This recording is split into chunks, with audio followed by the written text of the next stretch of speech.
Hey guys, what will happen after Naruto and company failed to return Sasuke? He was banished from the village. 6 years later, with the Akatsuki and Sound defeated, the Cloud has declared war on the Leaf. Tsunade believes there is one person who can help, the Golden Fox himself. What will happen next? Let's find out. Naruto's POV. Konoha, the village hidden in the leaves, one of the strongest villages of the 5 shinobi villages. It has been my home for 12 long years. To others, 12 years may not be a long time, however, only a few people have shouldered the burden that I had to shoulder throughout my life. I, Uzumaki Naruto, was chosen to carry the Kyuubi that attacked the village 12 years prior. I often wonder why I was chosen out of so many kids. Was there no other child that the Yondaime could have placed this curse on? Why me? This is probably the only question that I want answered. It seems that we tend not to get what we want. A couple of months back, the only question that I wanted an answer to was, why was I hated by the adults so much? After Mizuki had informed me that I was the jailer of the strongest of the yokai, it all became clear. The stares, the remarks, were all because of what they thought I was.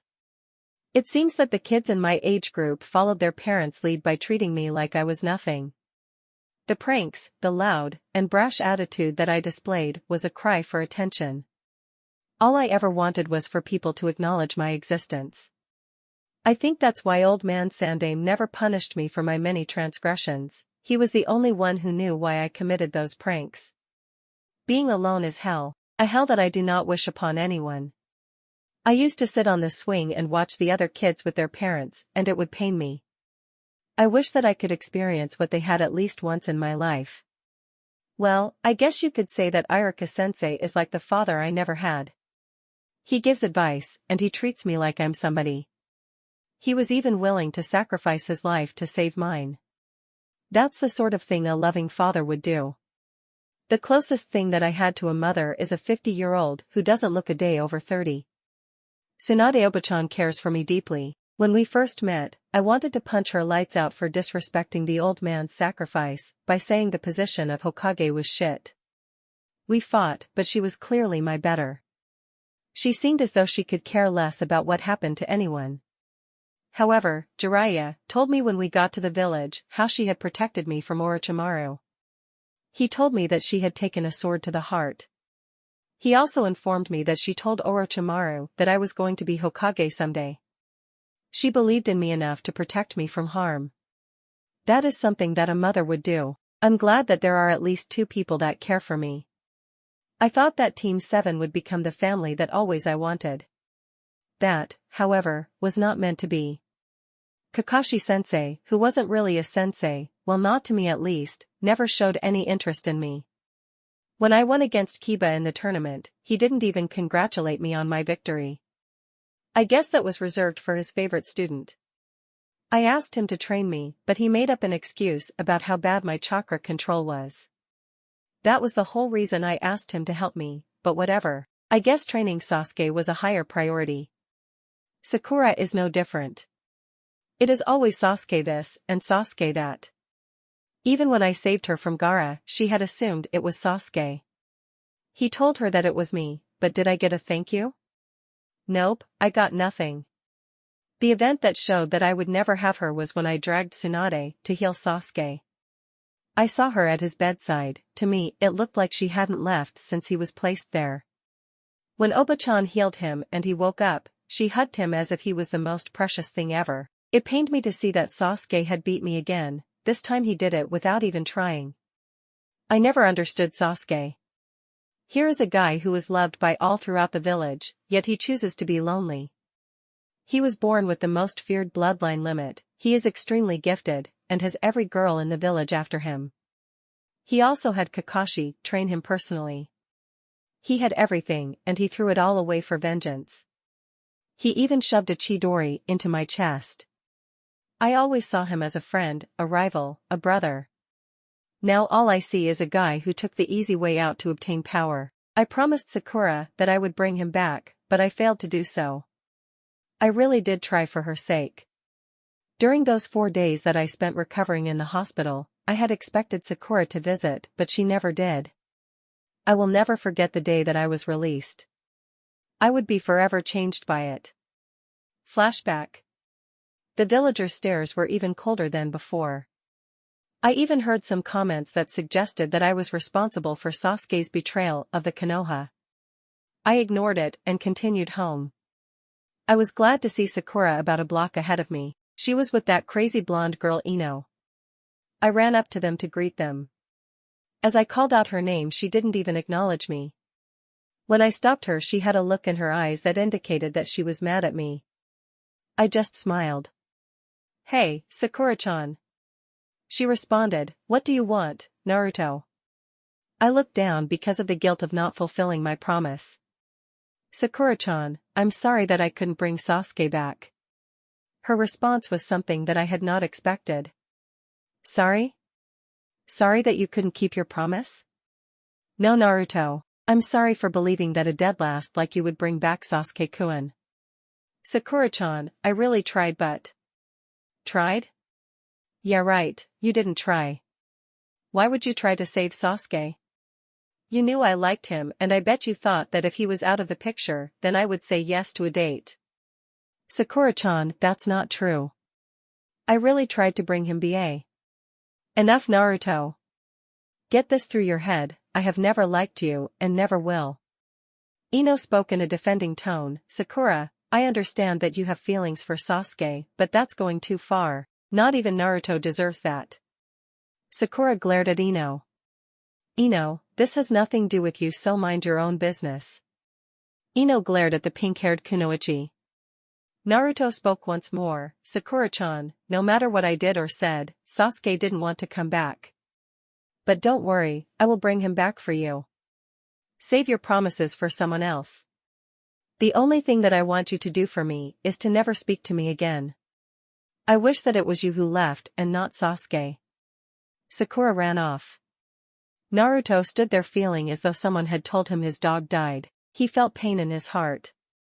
The girl he would have done anything for to protect had broken his heart. Ino looked at Sakura, who was running off into the distance, then back at Naruto. She even felt sorry for what had happened. He looked really hurt by Sakura's words, she thought. Ino spoke, "You know, Naruto, I think she's just upset." "No, she doesn't deserve any excuses, Ino.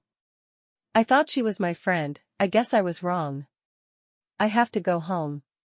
I guess I'll see you later, bye." End of flashback. I thought that it couldn't get any worse than that, but I would be proven wrong once again. A week later, I was called before the council.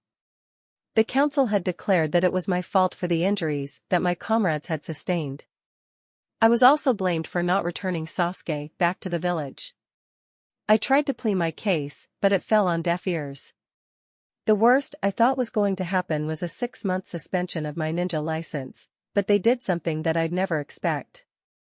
I was banished from Konoha. My dream of being Hokage died that day. Jiraiya tried to plead that I had helped fend off Gaara during the Sound invasion, but it fell on deaf ears once again. Obachan didn't have the power to go against the council and was unable to save me from this fate. The day that I was scheduled to leave, I went to Obachan's office. Since I wasn't going to be the Hokage, I felt that there was no reason to keep the necklace. I gave it back to her and left. I had also asked her to give Irika back the headband he had given me. Jiraiya had offered to train me for the next 3 years, but I told him that he didn't need to. He insisted, but I declined and told him not to worry and that I would be okay. He respected my decision, but he decided to give me some scrolls with some techniques. He told me that he was leaving the village and wasn't stepping foot into it again. Erosenin told me where to find him whenever I wanted to learn some S-class jutsus. I left 2 days after that meeting. I could see the villagers look at me with smirks on their faces. It was fine, I was giving them what they had wanted for so long, my departure. Konoha was no longer my home. It was time for me to find a new home. I made a vow that I would become the greatest ninja ever. It's been 6 years since I was banished. During that time I met and trained with ninjas from other villages as well as samurais. When I left, I headed to Wave Country to see Tazuna and his family. I only stayed 3 months before I went to Water Country. I ran into a missing nin by the name of Saichi Kaito. He was one of the 7 swordsmen of the mist. I followed him around for the next 2 years, learning all that I could from him. During this time we did missions together and became like brothers. After 2 years passed, I had decided it was time to part ways. I was still on a quest for strength, so I needed to continue on my path. My departure from Kaito-sensei led me to Sea Country, where I met a samurai clan known as the Minashu clan. I had thought I had already learned all I needed about kenjutsu, but I was wrong. The samurai took me in and trained me under the heavenly sword. Since I knew how to wield a sword, it only took me a year to master the style. By the time I had finished mastering the style, I considered myself one of the top 10 ninjas in the world. I know that sounds cocky, but I believed it to be true. The next year was spent with Jiraiya, perfecting my taijutsu and ninjutsu and taking on missions after a year of training with the Minashu. I also learned some genjutsu from the scrolls, and from Jiraiya as well. My skills had improved greatly during that time. No longer was I the dead last or the idiot. I am known throughout the ninja world as the Golden Fox. I guess I got that name due to my yellow hair and whisker marks. During this time, Konoha had defeated the Sound Village, killing Orochimaru in the process. The Akatsuki was dealt with a couple of months later. I like to say I had a big part in that. After all, I did kill 3 members. I softened them up for Konoha and Suna. Sasuke finally got his revenge and killed his brother. I heard that the village accepted him back after his betrayal. My sources have informed me that all he got was a year of probation. He is now currently a Jounin and an ANBU squad captain. 2 years after the fall of the Sound and Akatsuki, Cloud declared war on the Leaf for unknown reasons. The war doesn't concern me. I live in Sun Country now, with my fiancée and her mother. I met Yumi when I was 17. I remember the day we met. I saved her from some thugs who tried to rob her and possibly force themselves on her. When I looked at her, I was mesmerized by her long brown hair, her green eyes, and her shapely body. After I saved her life, she insisted that I have dinner with her and her mother, so I did. Her mother, Mai, who looked like an older version of Yumi, accepted me with open arms. From that day Yumi and I were always together. Peaceful as things were, I knew it wouldn't last for long. It never does. Outside of the greenhouse made of wood, with a farm in the back, sitting in a chair on the porch, with Yumi cuddled up to me, I noticed the presence of 5 people. Judging by the way they moved, it had to be ninja. I didn't alert Yumi to their presence. I didn't want her to get scared. Within a matter of seconds, 5 shurikens flew at me and Yumi. I used the Kawarimi no Jutsu. I was behind the ninja holding a kunai at the throat, but I found that I couldn't move. It was the Kagemain. There was only one person I knew who could do this technique. End of Naruto's POV. Shikamaru, you can let me go now. I wasn't going to hurt your friend here. Also tell Shino, Niji, and Tenten that they can come out now. Soon enough, Niji, Shino, Tenten and Shikamaru came into view. They lifted up their mask so I could see their faces. Shikamaru released the Kagemain. I decided to speak to the ninja I was behind. You can remove your mask as well, Ino. She complied. Yumi and her mother came from the house to see if I was okay. Shikamaru spoke. Tsunade-sama had asked us to track you down. I told her how troublesome it would be, but she had insisted that we find you. Niji stepped forth to speak. Naruto, Tsunade-sama has requested that you return back with us to Konoha. I looked at Niji and laughed. She requested that I come back? Tell her I am no longer a shinobi of the Leaf and I am not obligated to do as she says. Ino decided to speak. Naruto, she asked us to bring you back. Please come back with us. Tell me, Ino, what could you want from me? She didn't want anything the past 6 years, why now all of a sudden? Shino spoke in his usual tone. Uzumaki Naruto, Godame-sama wishes for you to assist us in this war with the Cloud. I walked past the ninjas from Konoha and headed to the doorway towards my fiancé, who was looking worried. I stopped and spoke. Instead of trying to get me to fight Konoha's battles, you should be preparing for attacks from Cloud Nin. Tell Oba-chan that I said good luck defeating the cloud. Naruto, how could you turn your back on your home? It's your duty to protect the Konoha. Tenten said desperately. It's not my home, it never was. That place was hell to me. I was hated by every villager in that village. I was also banished by the council. So tell me, Tenten, would you consider a place that exiled you a home? There was complete silence. I thought so. Tell Oba-chan that the only way I will fight for Konoha is if she's willing to pay for my services. My going rate isn't cheap though. Tell her I want 70 million ryu for my services, and an additional 20 million bonus. Take that offer to her and come back to let me know her decision. That's an outrageous figure, Naruto. Ino stated. Well, I told you I don't come cheap. I'm sure the cloud will have no problem paying the bill. Shikamaru sighed. If that's all you request, then pack your things, Naruto. We want to get back to Konoha ASAP. Ino spoke. Shikamaru, you can't be serious? That is too much money for... Niji interrupted. Well, Tsunade-sama did say no matter what it took. Do you actually think that's what she meant, Niji? Asked Tenten incredulously. Our mission states that we bring Uzumaki Naruto back with us, to Konoha. After that, it is no longer our responsibility. Shino stated. Shikamaru looked at Naruto, so are you coming or what? Naruto fixed his gaze on Shikamaru, on one more condition.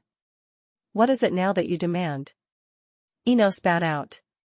Naruto turned to the door, where his fiancée and his mother-in-law-to-be were standing. They come with me. When word gets out that I'm fighting on Konoha's side, the cloud will send means to use them as bait against me. At least in the leaf, I know that they will be safe. Shikamaru thought to himself, what a troublesome guy. After closing his eyes, then reopening them, he spoke, fine. As long as you're coming, I could care less about who you bring with you. Naruto gave the group a large grin, then it's settled. We depart in 2 hours. He walked towards Yumi. She had a sad look in her eyes. Truth be told, Yumi didn't want Naruto to be a ninja anymore, for fear of losing him. Even so, she knew he was a ninja through, and she respected it. He placed his hand gently on her face, pulling it up so his eyes could meet hers. Don't worry. Nothing will happen to me, that I can promise. Come on, we have to pack our stuff so we can get out of here. With that said, they broke free from each other's embrace and headed into the house. Yumi's mother invited the other ninjas into the house. After 2 hours had passed, everyone was now ready to head out. Naruto was dressed in a black, short-sleeved shirt with black sweatpants to match. He wore bandages around his shin the way Kakashi did. He also had on black ninja sandals. His sword was placed on his back. The sword was eloquent. One couldn't see the blade, but judging by the black and gold handle, and the black case with a golden fox carved on it, it was safe to say that the sword could cut through almost anything. He got the sword from Minashi Ryuho, the head of the samurai clan, who had taught him personally. Yumi was wearing a brown long-sleeved shirt and beige pants. Her sandals matched the color of her shirt. Mai had on a long blue long-sleeved shirt, black pants, and black sandals, much like Naruto's. Naruto put Yumi on his back, while Niji carried Yumi's mother. The other 3 carried the small book bags that the 3 residents of Sun Country had packed. In a matter of seconds, they took to the trees. It would take an hour to reach the docks, where a ship was waiting to escort them to Konoha, where it would take about 2 hours to arrive there. 3 hours later in Konoha. In the Hokage Tower, behind the desk of the Hokage office sat a 56-year-old blonde woman, who could pass for 20, doing paperwork. With a war going on and missions to complete, she was exhausted. She was trying to find ways to end this war. She tried presenting a treaty to Raikage, but the young prick didn't want a treaty. For the last 8 months the war went on with no side gaining an upper ground. She honestly didn't know what the war was for, but she believed that the young Raikage just wanted to prove his country was stronger than the Leaf. She felt that there were better ways to go about doing this, but it was his village after all. She ran hers, and that was all that mattered. Sitting with her right arm holding up her head, Tsunade looked at the door when her assistant came in. "Tsunade-sama, Shikamaru's team has returned with Naruto. They're in the waiting room," Shizune stated. "Shizune, send them in." Shikamaru and the rest of his team entered with Naruto and two people she didn't recognize. When she saw Naruto, she was trying to hold back her tears. She kept them from falling and she began to speak. "Naruto, I'm glad that you could make it. I thought that you were going to turn down my request," she said, with happiness in her voice.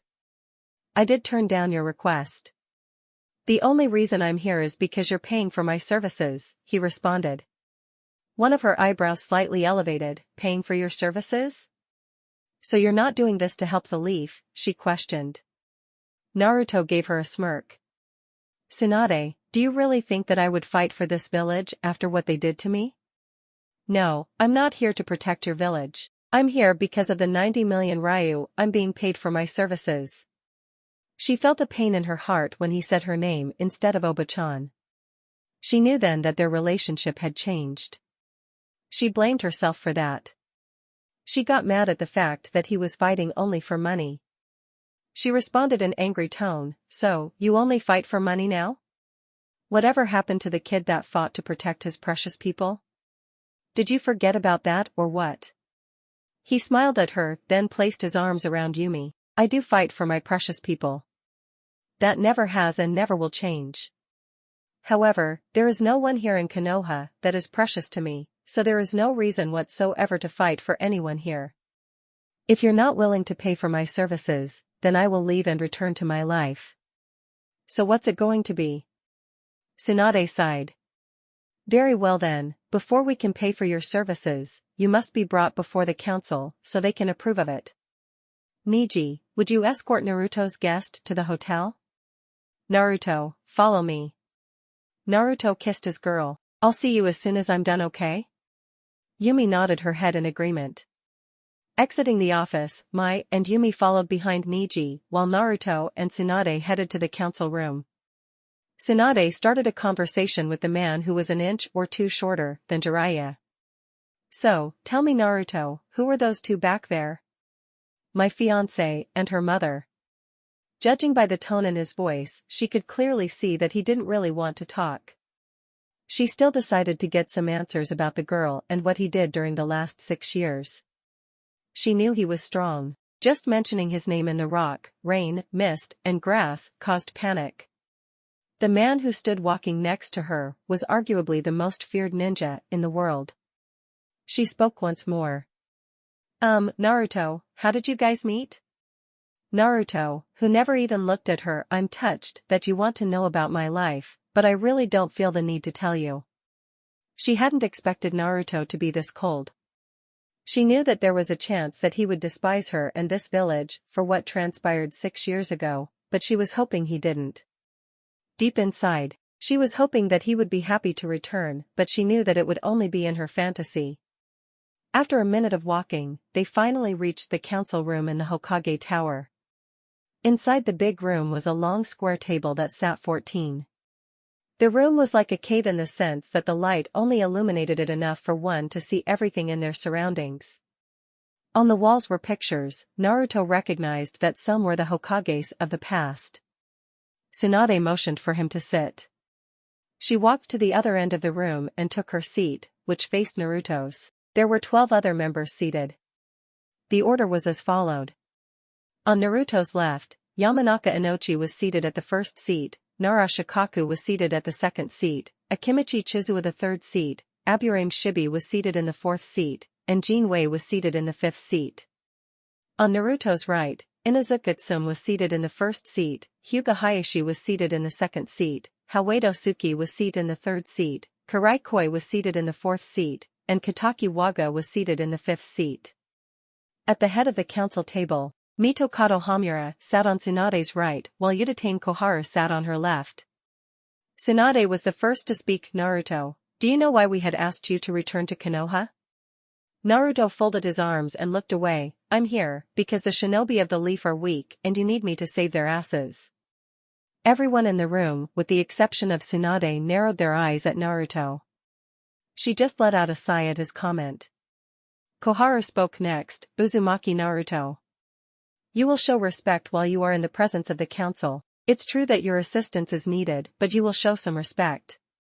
Naruto looked at the old woman and smiled. You talk to me as if I'm one of your shinobi. I don't have to show any of you any respect. You guys want my help, not the other way around.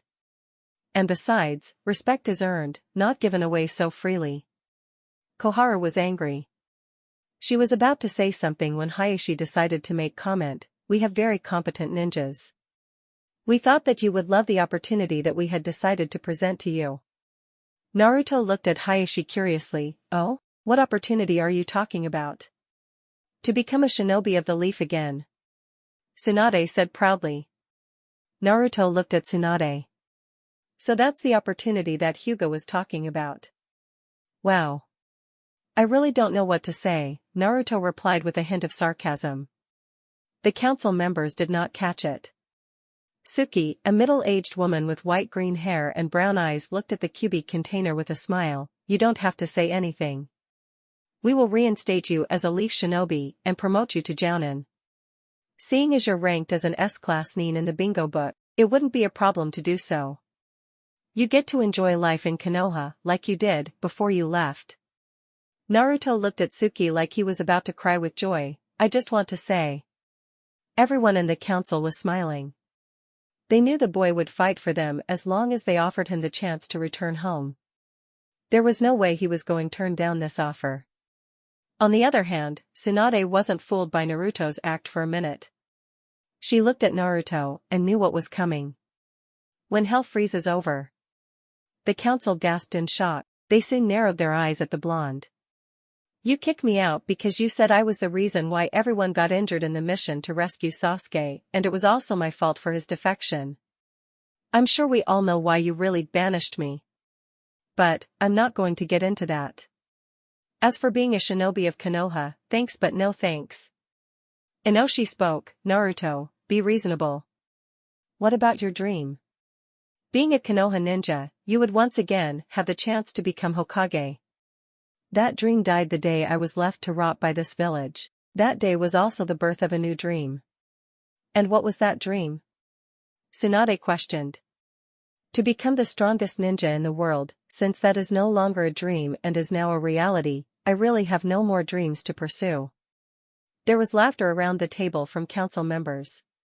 Kataki Waga, an old man with gray hair, black eyes, and a scar on his cheek, made a comment. You may be powerful, kid, but you're not the strongest ninja in the world. Tsunade and Jiraiya are still the best ninjas around. Just because you have that fox to draw power off doesn't make you the strongest. Hayashi spoke. That's borrowed strength. Don't sit here and get cocky, kid. Who said anything about using the Kyuubi?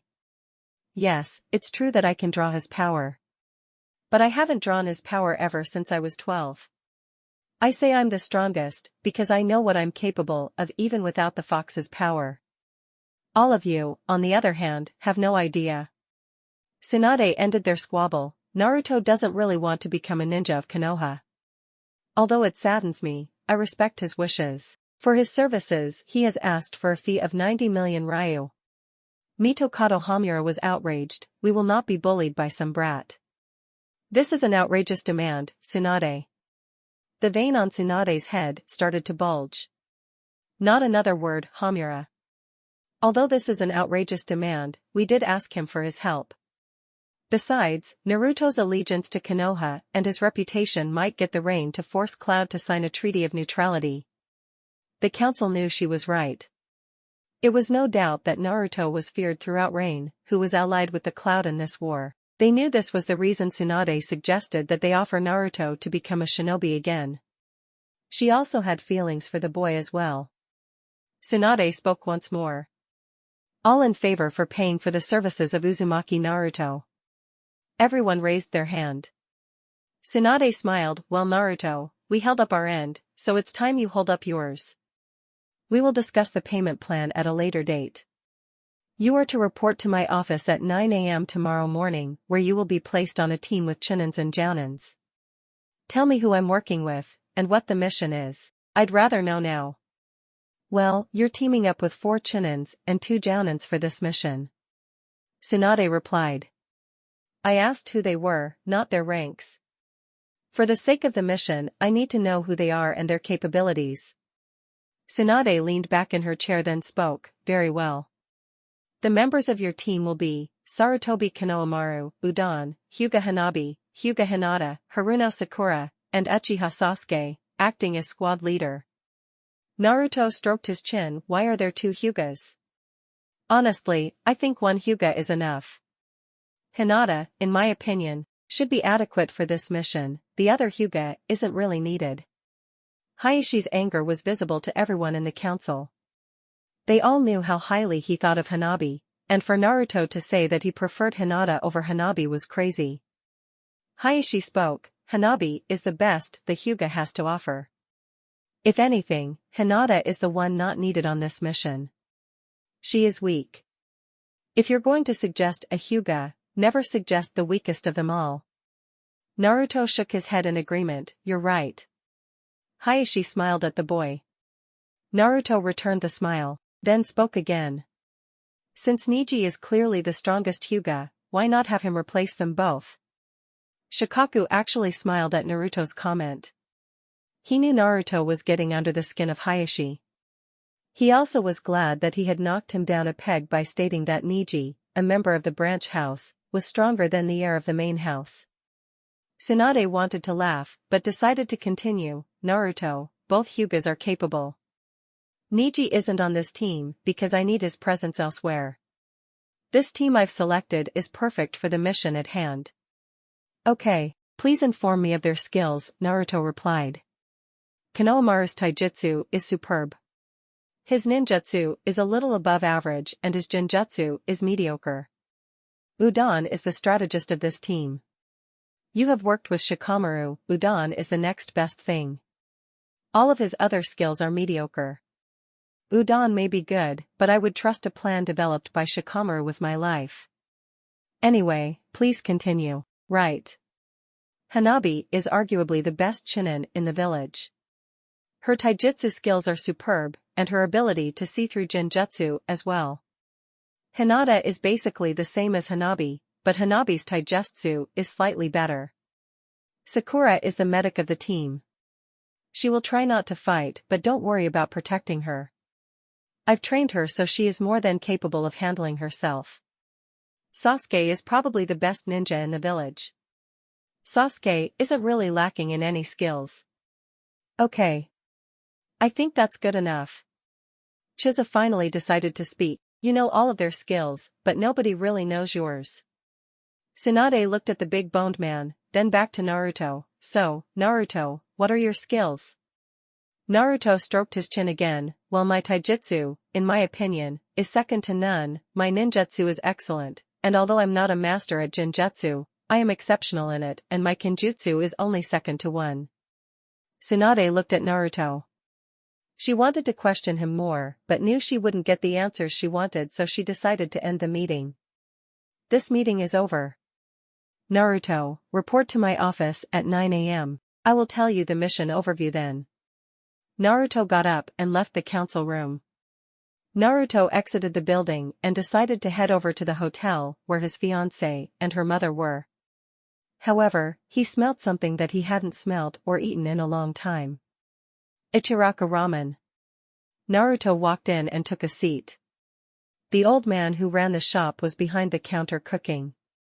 He heard the person come in. He didn't turn around to greet the person.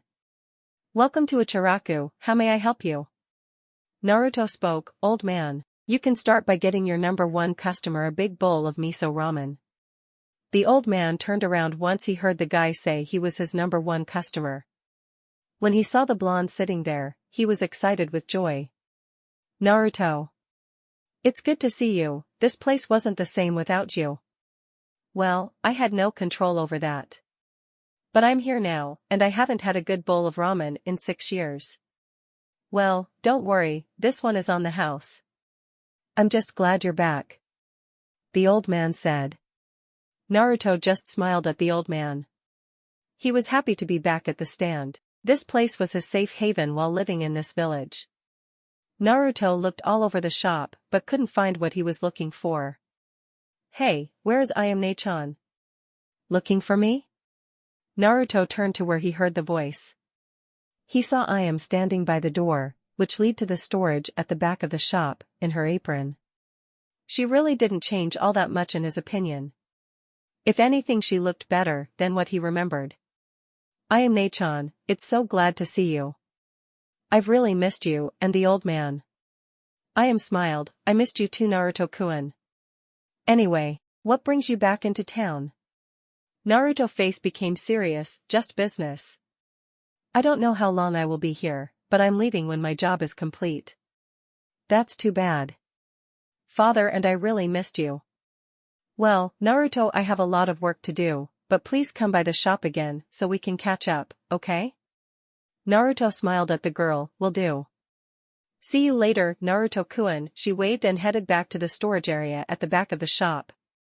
Later, Ayame-chan. While Naruto was chowing down, the old man leaned on the counter. She's right, you know. Things haven't been the same since you left. I heard what happened. If there was anything that I could have done. He cut the old man off. Don't worry about it. I know you would have. Well, I have to go. Thanks for the meal. Naruto got up from the chair and headed to the hotel. As he was walking, he could see the people staring at him. Not the same cold stares, those stares were out of curiousness. He figured it wouldn't be long till word got out about him. Naruto stopped and looked at the hotel. He had finally arrived. After asking the receptionist what room Yumi and Mai was in, he headed to the room. Mai was in the room next to Yumi. Naruto knocked on the door to Yumi's room. At the door stood the prettiest woman he would ever see. Hey, sweetie, she embraced him in a hug. After they broke away, they entered the room. Yumi decided to speak. Naruto-kun, are you okay? I was so worried about you. I'm fine. Anyway, what did you do in the hour that I was gone? Yumi walked to the bed and sat down. Not much really. I was waiting for you to come back so that you could show me around.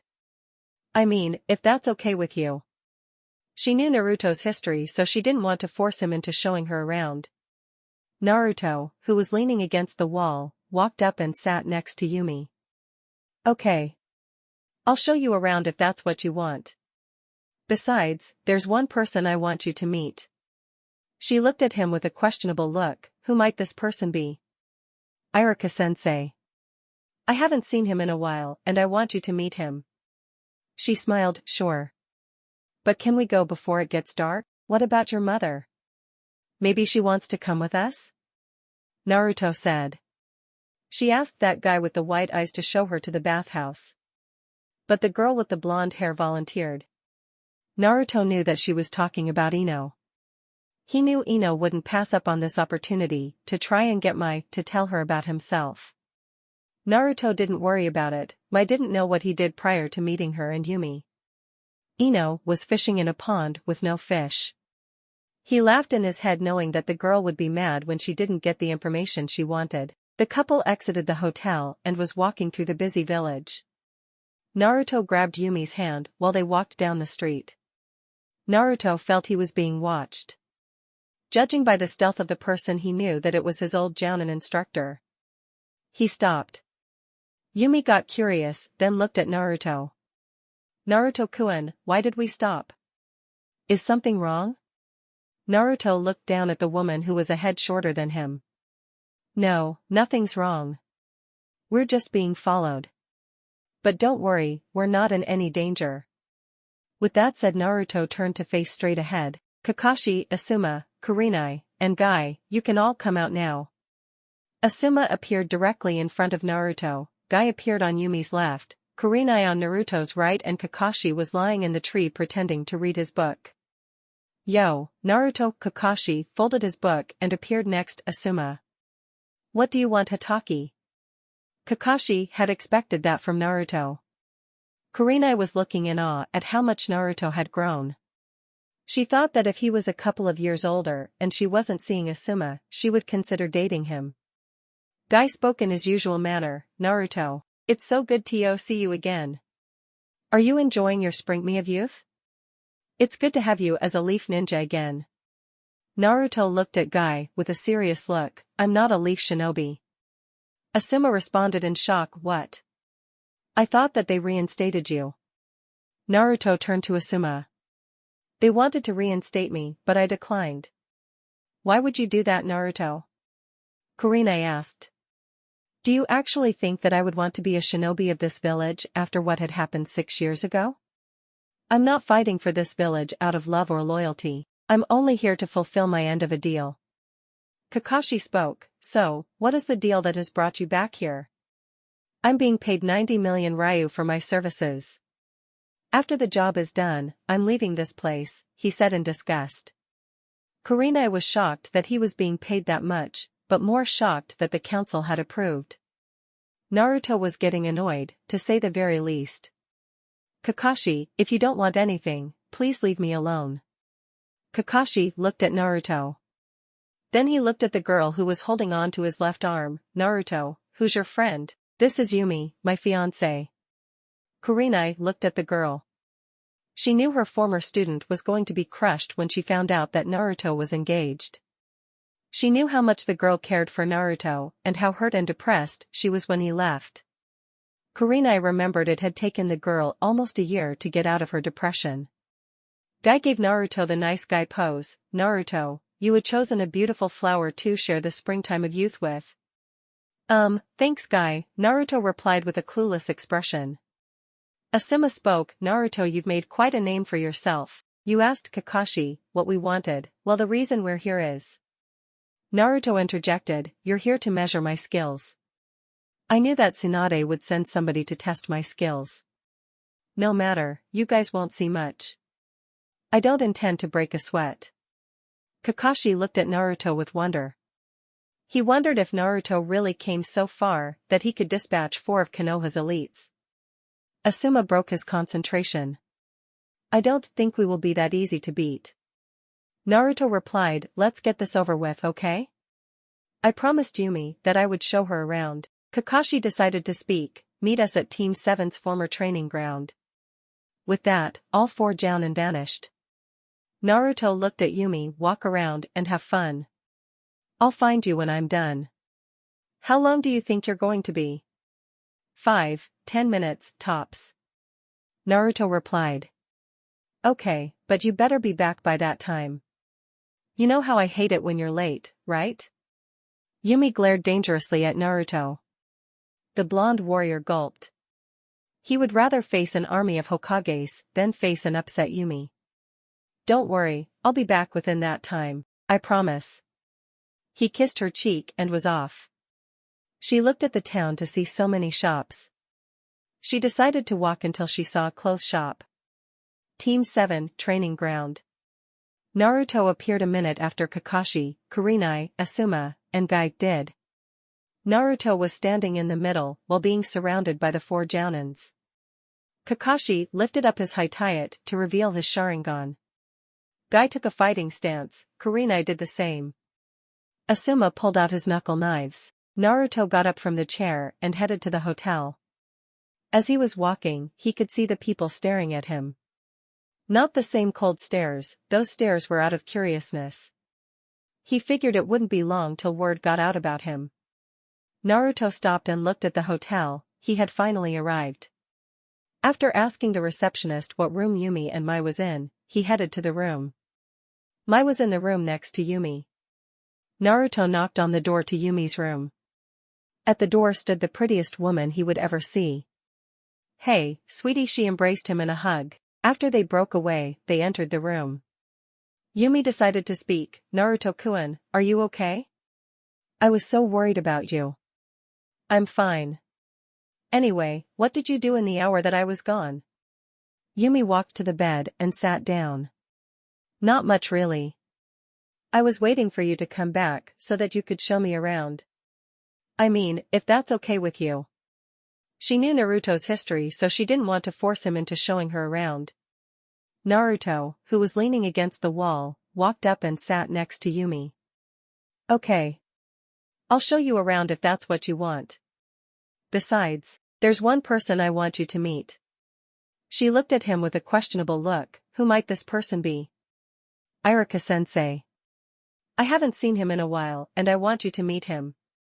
She smiled, sure. But can we go before it gets dark? What about your mother? Maybe she wants to come with us? Naruto said. She asked that guy with the white eyes to show her to the bathhouse. But the girl with the blonde hair volunteered. Naruto knew that she was talking about Ino. He knew Ino wouldn't pass up on this opportunity to try and get Mai to tell her about himself. Naruto didn't worry about it. Mai didn't know what he did prior to meeting her and Yumi.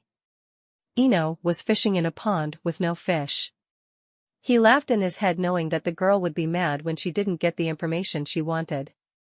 The couple exited the hotel and was walking through the busy village. Naruto grabbed Yumi's hand while they walked down the street. Naruto felt he was being watched.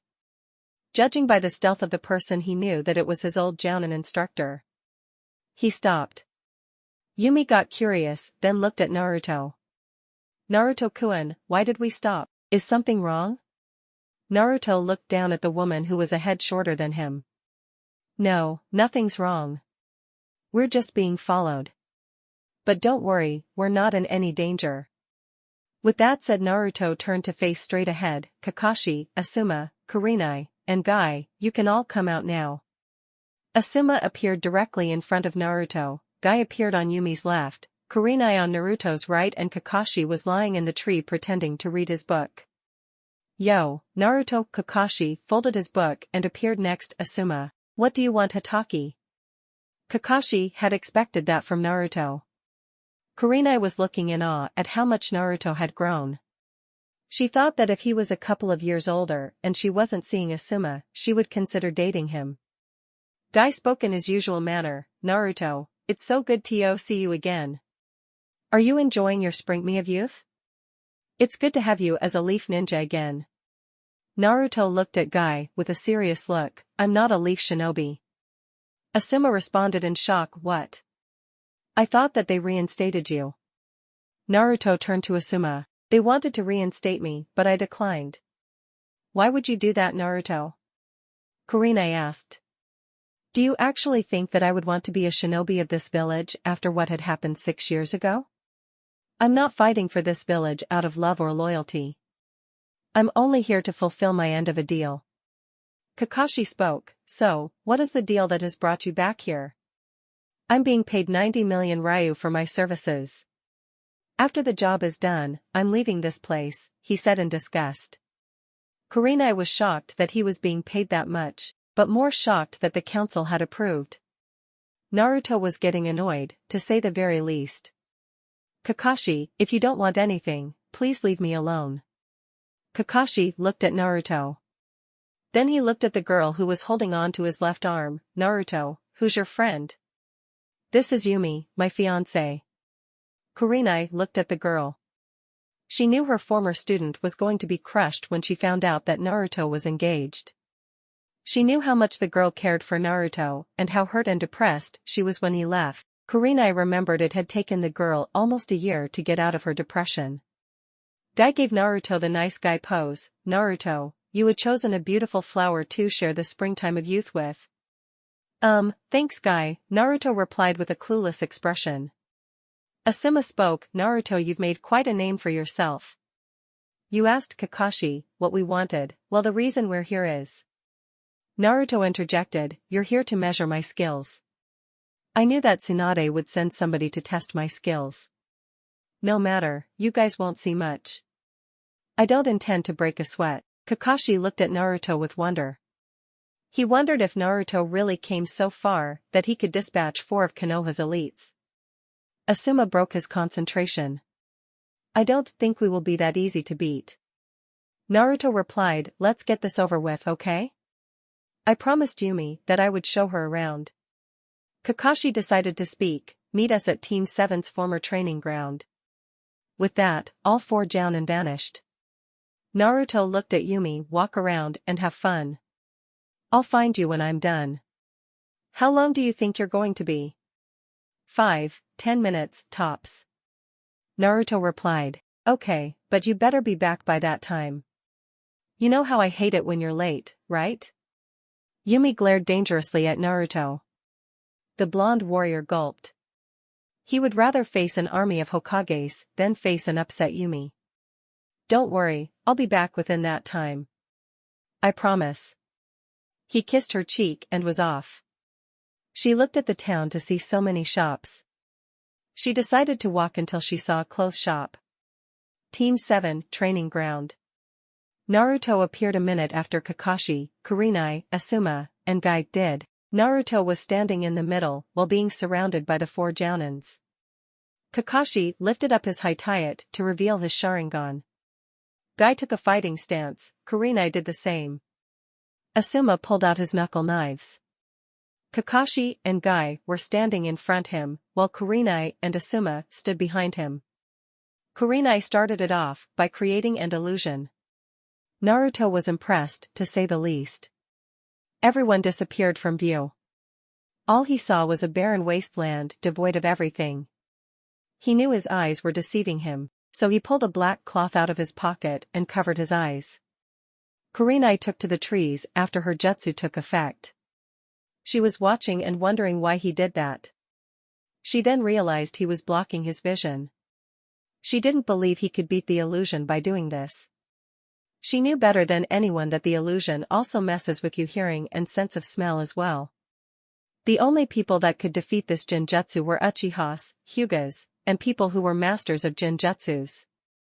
Naruto was impressed, but he knew that this was no ordinary Jinjutsu. He knew that everything that he smelled and heard were distractions from his real targets. But as good of a Jinjutsu this was, Naruto knew that this wouldn't work on him. He decided who would be the first one he would take out. Naruto vanished from everyone's sight. Kakashi realized where Naruto went. His eyes went wide, he looked at the tree Kurenai was in. Kurenai, watch out. She turned her head to face the person behind her. Black and gold would be the last thing she would see. Naruto hit her in the back of her neck. He placed his sword back on his back, he then grabbed her and leapt down to the ground where they were still watching. He laid her down in the middle of the field. That Jinjutsu was one of the strongest I've ever faced.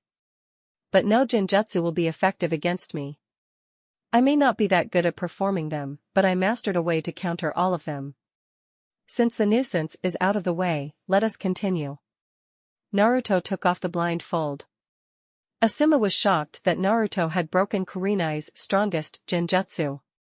How the hell did you break it? No one, with the exception of the Uchiha and the Hyuga, could break that jutsu. Naruto looked at Asuma. Your eyes aren't the only thing to see with. There is one thing that a ninja can't mask, no matter what, and that is their chakra signature. I knew where you all were at, because I could sense your chakra. So now that you know how I broke it, care to continue? Kakashi formed hand seals. He then shouted Katan, Hausenka no Jutsu. Naruto flipped out of the way of the fireballs that were heading his way. He jumped into a tree only to find Asuma behind him. Asuma threw a kick with his left leg. Naruto side-flipped out of the tree back onto the training ground. Guy appeared on his right. He threw a punch that Naruto ducked under. But before Naruto could counter, he saw 2 kunais heading in his direction from his left. The kunai hit him dead on. Guy jumped back after seeing Naruto was hit. It's over, Naruto. Naruto looked up at Guy and smirked. Sorry Guy, but I'm not the real one. The clone then poofed out of existence. Kakashi, who had thrown the kunai, had his eyes widened when he realized what Naruto had done. If anyone could see under his mask, they would have seen him smiling. All Guy saw was Asuma falling out of the tree. He was clearly out cold. Naruto landed next to Asuma. And then there was 2. Before we continue, Guy, could you take off your weights? I would like to fight you at your fullest. Guy gave Naruto the nice guy pose. Since you asked so nicely, I will do so. Guy took off the rest of his weights. Kakashi appeared next to Guy. He whispered so Naruto couldn't hear the 2.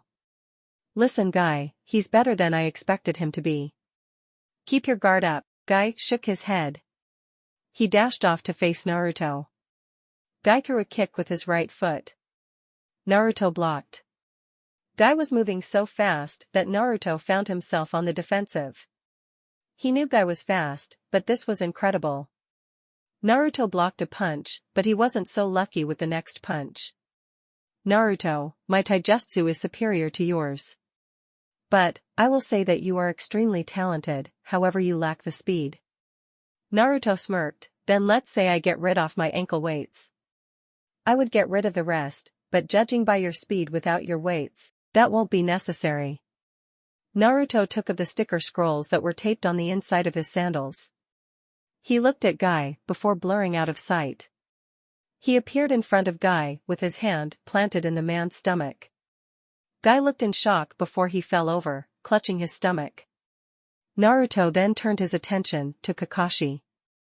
Kakashi and Naruto took to the air. Kakashi threw a punch which Naruto blocked with ease, and he flipped over Kakashi's punch landing in front of a tree. As soon as the copy ninja landed, he threw at least 7 shuriken. Naruto dodged them all. The white-haired ninja was expecting him to, for Naruto wasn't his real target. Naruto realized his mistake, but the wires wrapped around him, pinning him to the tree. Kakashi walked up to Naruto. You did well, but you failed to look underneath the underneath. Naruto just looked at Kakashi. No, I did. But maybe you should. Naruto turned into a log of wood. A pair of hands broke through the ground and grabbed his feet. Before he could move, he felt the blade of a sword pressed against his throat. This is over, Kakashi, you all lose. If this was a real mission, you would all be dead. Kakashi was shocked to say the least. When did you make a clone? When I saw you throwing the shuriken, I used Kawarimi, then I made a clone to grab you from underground. That was all the time I needed to get behind you. Naruto placed the sword back in its holster. Kakashi turned around to face him. You've gotten better. I heard the rumors and assumed you were good, but I didn't expect you to be this good. Well, I've been training my ass off since I left here. Anyway, as fun as it was to beat all of you guys in a... Naruto looked at his wristwatch. 7-minute span, I really have to get back to Yumi. Later. With that, Naruto disappeared. On a tree nearby, Tsunade watched the whole thing in awe. She had just witnessed Naruto dispatch 4 of Konoha's elite jounins, without even breaking a sweat. She spoke out loud to no one in particular. How did he get so strong? He has trained himself beyond human limits. She looked over to her right to see a man she hadn't seen in approximately 6 years. The only word that she could utter was, Jiraiya. Tsunade looked over the man that was once her teammate. To her, not much had changed about him. He still wore the exact same outfit that he wore before he left the village, vowing to not return again. She wondered if he still sees her as a friend or as traitor of some sorts. After all, wasn't this how Naruto saw her? Jiraiya decided to break the silence. It's been a while, Tsunade. Yes, it most certainly has. What brings you back? She asked. Jiraiya, who was leaning against a tree, broke eye contact with the woman before him to look off into space. Well, I haven't seen my student in 6 months. I decided it would be nice to see him. She had a sad look on her face. Oh. Is that the only reason? He decided to meet her eyes again. No. The slug princess was now curious. Then, what is your other reason? My other reason is to be able to tell you not to do it. She had an idea of what he was getting at. Jiraiya, probably more so than anyone else, knew how she felt about Naruto. Tsunade knew, deep down, why Jiraiya told her not to do it, but she decided to question it anyway. Why shouldn't I do it, huh? Give me one good reason? His eyes visibly showed his anger. Give you a reason? I can give you a whole list of reasons, but I won't. But I will give you a reason that should be good enough. For the first time in his life, he is happy. Don't try to ruin his happiness, please. Tsunade looked at her feet. Jiraiya, he belongs home in this village. I have to try and make him see that. I just wish.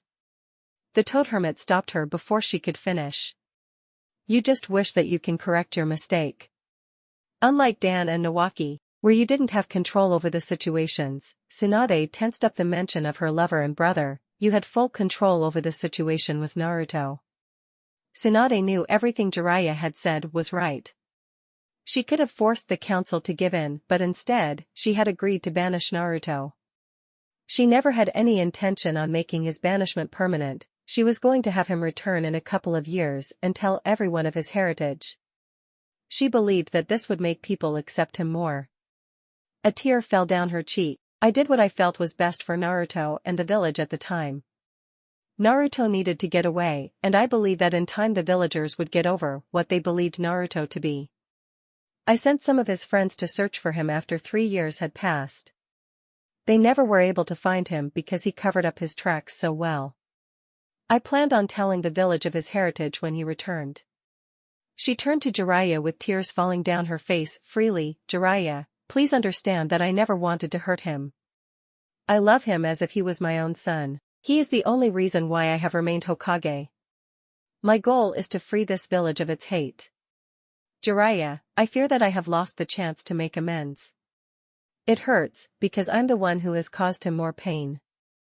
Jiraiya, I don't know what to do.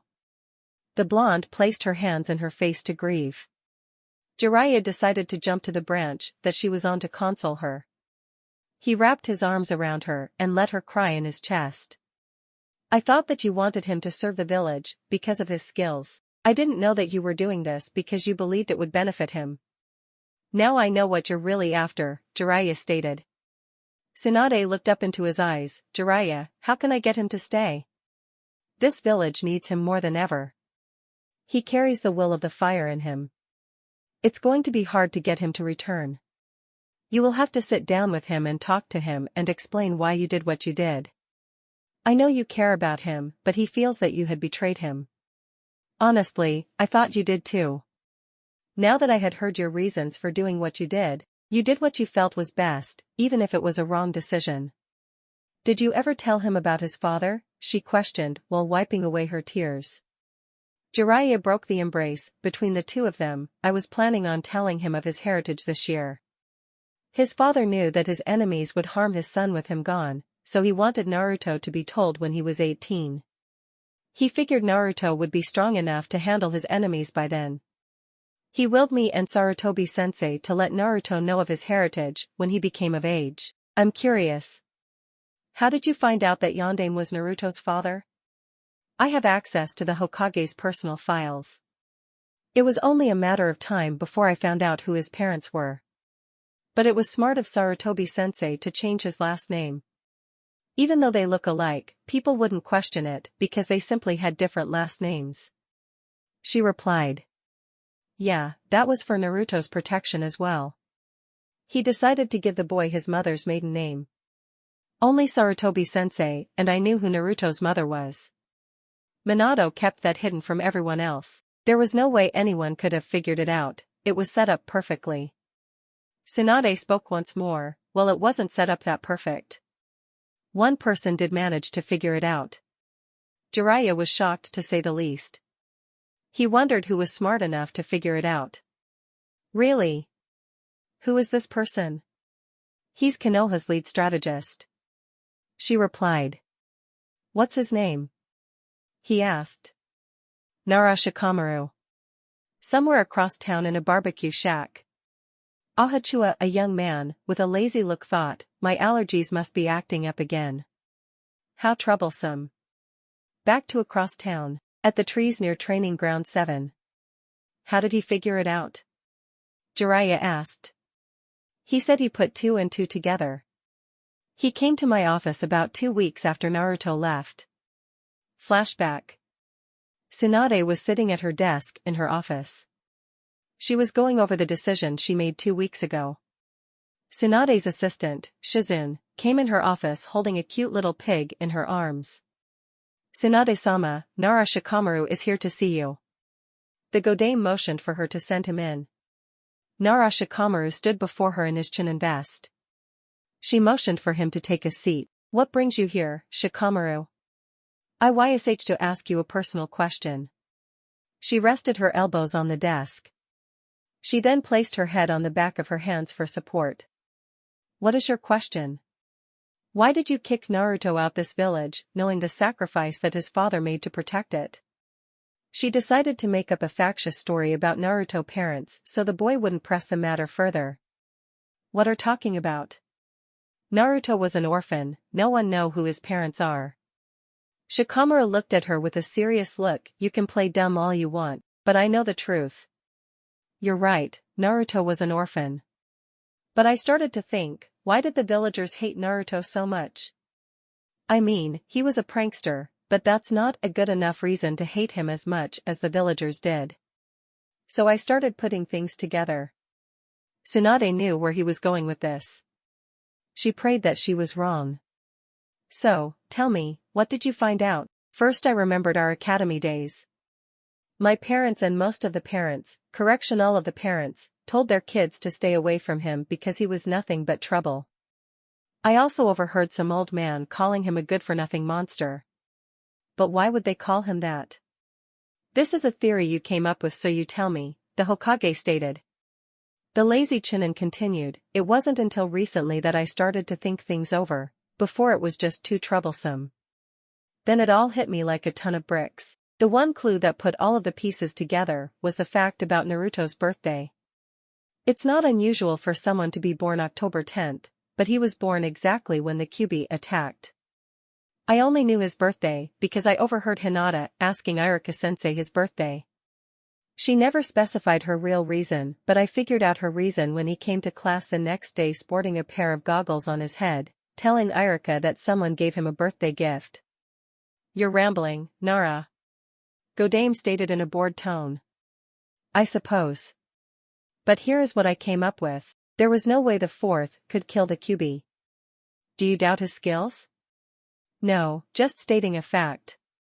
I did some research of my own. I asked Gaara's sister about the demon that was sealed inside of him. I asked her why didn't they kill it like the Yondaime had killed the Kyuubi. She laughed at me and told me that there was no way for a human to kill a demon. She believed that the fourth had to seal it inside of something. I was informed the demon that was inside of Gaara was the one-tailed demon, Shikaku. I thought it was too troublesome to argue about how the fourth had killed the nine tails. But she made me wonder, how do you kill a demon? So I started to research demons. She was right, there is no way you can kill a demon. Since Kyuubi is the strongest of the tailed beasts, the only way he could be defeated was by being sealed inside something. You can't seal it in an adult because the adult would die. The only feasible option is a newborn, so both the demon and the newborn's chakra could fuse. What are you getting at, Nara?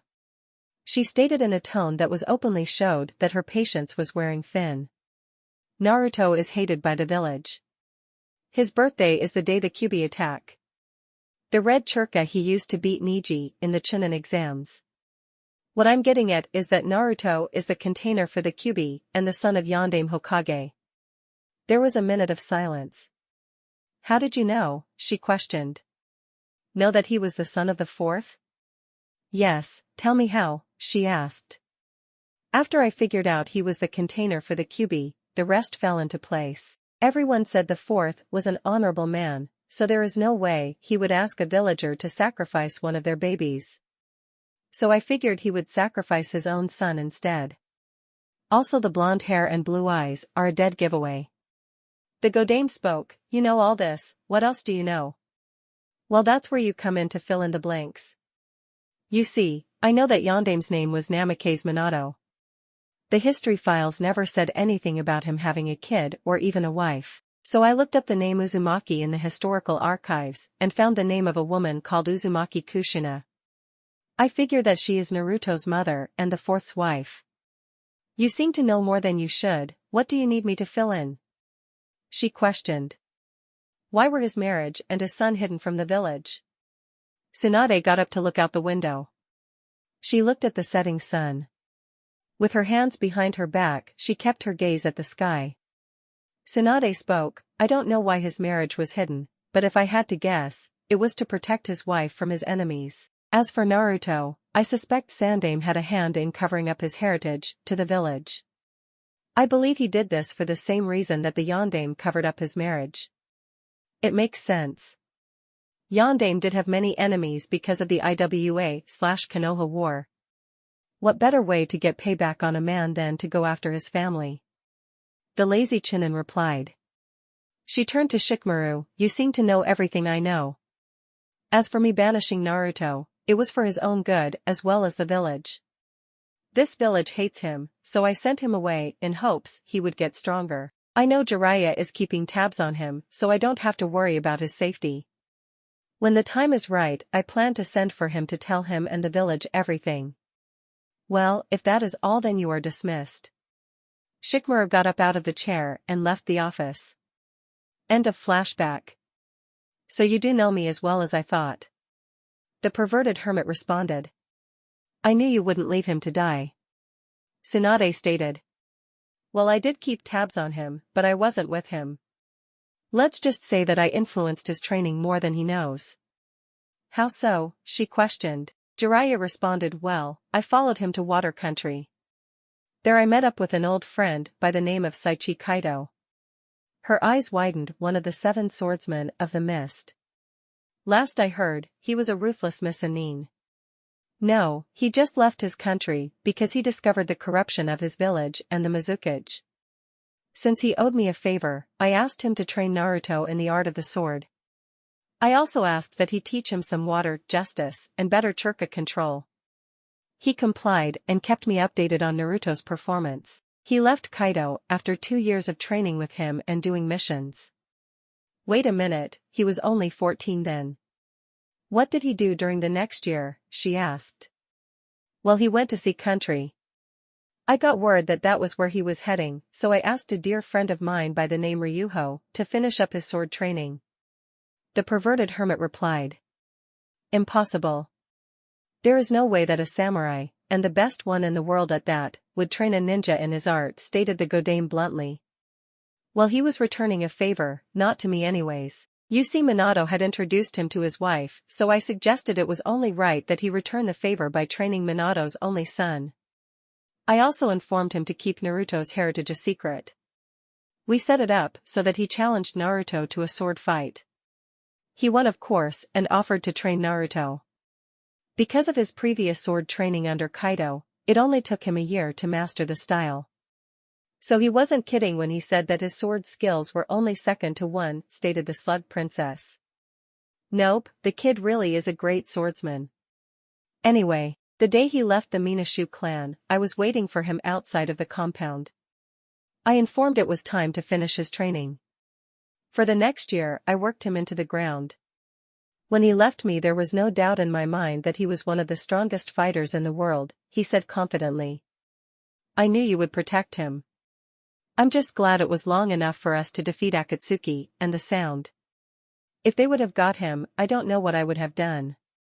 Jiraiya spoke once more. Well, he was the reason you guys beat Akatsuki in the first place. Her curiosity forced her to ask, how do you figure so? Well, he did take out 3 of 4 of their key members. He took out Kanzuya Aang, Iwa's gemstone, by Hashu of the Rain, and the leader Tsucho Tosku, the cloud's red lighting, he stated. Jiraiya, out of the top 5 S-class criminals in the bingo book, you just named 3. Those fighters would be hard for even us to beat. The Slug Princess stated. The only ones who could give us a run for our money is Red Lighting, Orochimaru, and Itachi. He replied. Well, since all of them are dead, the only ones who could give us a run for our money now are Sasuke and Naruto. She stated. So he did kill Itachi? You know, Orochimaru only went after him because he couldn't defeat Itachi. Jiraiya replied. Yeah, that's what I figured. Anyway, those 2 are probably stronger than us now, told the white-haired man. Jiraiya wondered if Tsunade was going to retire soon. He knew that she always wanted to give her position Naruto, but since he was no longer a member of the village, she wondered who she would select to be the Rokudaime Hokage. Tsunade, have decided who will replace you as Hokage? She simply replied, no. There was an uncomfortable silence. The wind began to pick up, rustling her blonde pigtails and her green robe and his white hair as well as red robe. So are just going leave the position unfilled? She responded, I already told the council that I will not be selecting a successor. So they have decided to select Uchiha Sasuke as the Rokudame. You already know who I wanted to replace me. Giving her a light-hearted smile, he placed a hand on her shoulder. Yeah, I do. Anyway, let's get out of this tree and head to a local bar. I think we could both use some sake. She smiled at the white-haired man. Sounds like a great plan. Jiraiya and Tsunade jumped out of the trees and headed back to the town. Naruto had just finished his fight with Kakashi and the other Jounins. He was now looking for Yumi, but he couldn't find her anywhere. He looked at his watch and knew that his 10 minutes were almost up. Think Naruto, where the hell could she be? In that instant, he got it. He ran to the nearest clothing shop in the area. Naruto entered the shop and found Yumi looking at some shirts. He let out a sigh of relief. He decided to slide behind, put his hands over her eyes. Guess who? Yumi smiled, already knowing it was her loving Naruto. I suspect it's my Naruto-kun, but he said that he would be here in 5 minutes. Oh, that's right, you said 10 minutes max. I guess they must have been good if they kept you for more than 5 minutes. Either that or you're not a very good ninja. Naruto took his hand away from her eyes. She turned to face him so she could look him in the eyes when spoke. That was cold, Yumi. But I'll show you how great of a ninja I am. She quirked her eyebrow. How do you intend to do that, Uzumaki-sama? He gave her an evil smile, like this. He started tickling her all over. She was helpless to do anything but giggle. He finally stopped with a satisfied smirk. The great Uzumaki is always triumphant in the end. She walked up to him and tiptoed to his ear to speak so no one could but him. You may have won the battle, but my lingerie will win the war. I see. It seems that I will never win a war against you, he said in a defeated tone. She walked back to look at the clothes. She then turned her head slightly to reveal a smile that spread across her face. Nope, not ever. He scratched the back of his head, a habit which had survived with him from his genin days. Well, I guess I can live with that. Are you almost done? I want to go see Iruka-sensei. Actually, I've been done for a while, I was just waiting for you. Yumi replied. Really, where are the shopping bags? Naruto questioned. I had them delivered to the hotel. There was a little boy in here looking for some clothes, so I asked him if he would take my clothes back the hotel for me. I paid him for his service, of course. When we return, I'll just pick them up at the front desk. Okay, let's go. Naruto extended his hand for Yumi to grab. They exited the shop and headed to the academy. It was late in the afternoon and class was already out. Naruto knew that Iruka would be grading papers in his class. Naruto and Yumi arrived at the academy. Naruto was taking in his surroundings and reminiscing his childhood. Although he did have a bad childhood, there were some good times. He remembered a time when Chuji, Shikamaru, Kiba, and himself had ditched Iruka and ran out of the classroom after he had given them an important lecture. He entered the class, but he didn't see Iruka. He saw a bowl of ramen on the side of a desk filled with paper. He guessed Iruka had stepped out for a second, so he decided to look around. He looked at the seats, which were the same. He looked at the seat that him and Chuji used to sit in and exchange snacks. He looked up to the seat at the back of the class where him and Shikamaru used to sleep. He smiled to himself, those were the good times. Unknowingly to Naruto and Yumi, a man with a hairstyle that resembled a pineapple and a scar lying across his nose entered the room. Excuse me, may I help the two of you? Iruka asked. Yumi turned her gaze from the window to the man who had entered the room. Naruto, however, decided not to turn around. He just closed his eyes and smiled. It's been a while, Iruka-sensei? Naruto turned around to face the man he saw as a father figure. Iruka gasped in shock. He couldn't believe the person before his eyes. After looking Naruto up and down to make sure it was him, he revealed a smile. Naruto, is it really you? The one and only, he replied proudly. Iruka and Naruto seemed to move simultaneously. They embraced each other in a hug, which was to be expected since they hadn't seen each other in years. They broke their embrace. Iruka was the first to speak. Naruto, how you been? I was worried sick. Where did you go? Are you okay? A drop of sweat appeared on the back of Naruto's head. Slow down. He gathered himself. I've been good. Did you get the letters that I sent you? Each one that you sent me. I just wish you left an address so I could write back. The academy teacher replied. Iruka looked at Naruto. He realized that there was a lady standing next to him. Naruto, who is your friend? Oh, where are my manners? Iruka-sensei, this is Yumi. Yumi, meet Iruka-sensei. Naruto introduced the two. They both shook hands. So this is the Yumi that I've been hearing so much about in your letters. Naruto, you have a beautiful girlfriend, Iruka complimented. Yumi blushed. Why thank you, sir. And soon-to-be wife. Naruto muttered softly so no one could hear. Please, just call me Iruka. Naruto spoke before silence could take over. Iruka-sensei, I assume you gave me up to Oba-chan. Iruka looked like he was about to apologize, but Naruto cut him off. Before he could say anything. Don't worry about it. I know you wouldn't have done it if you thought that they were going to hurt me. Iruka spoke. I only did it because they said that they was going to reinstate you as ninja again. I know it's selfish, but I just wanted you back home so I could see you. Don't worry, I'm here for the time being. I've got a feeling I'm going to be here for a while, so we will definitely have time to catch up.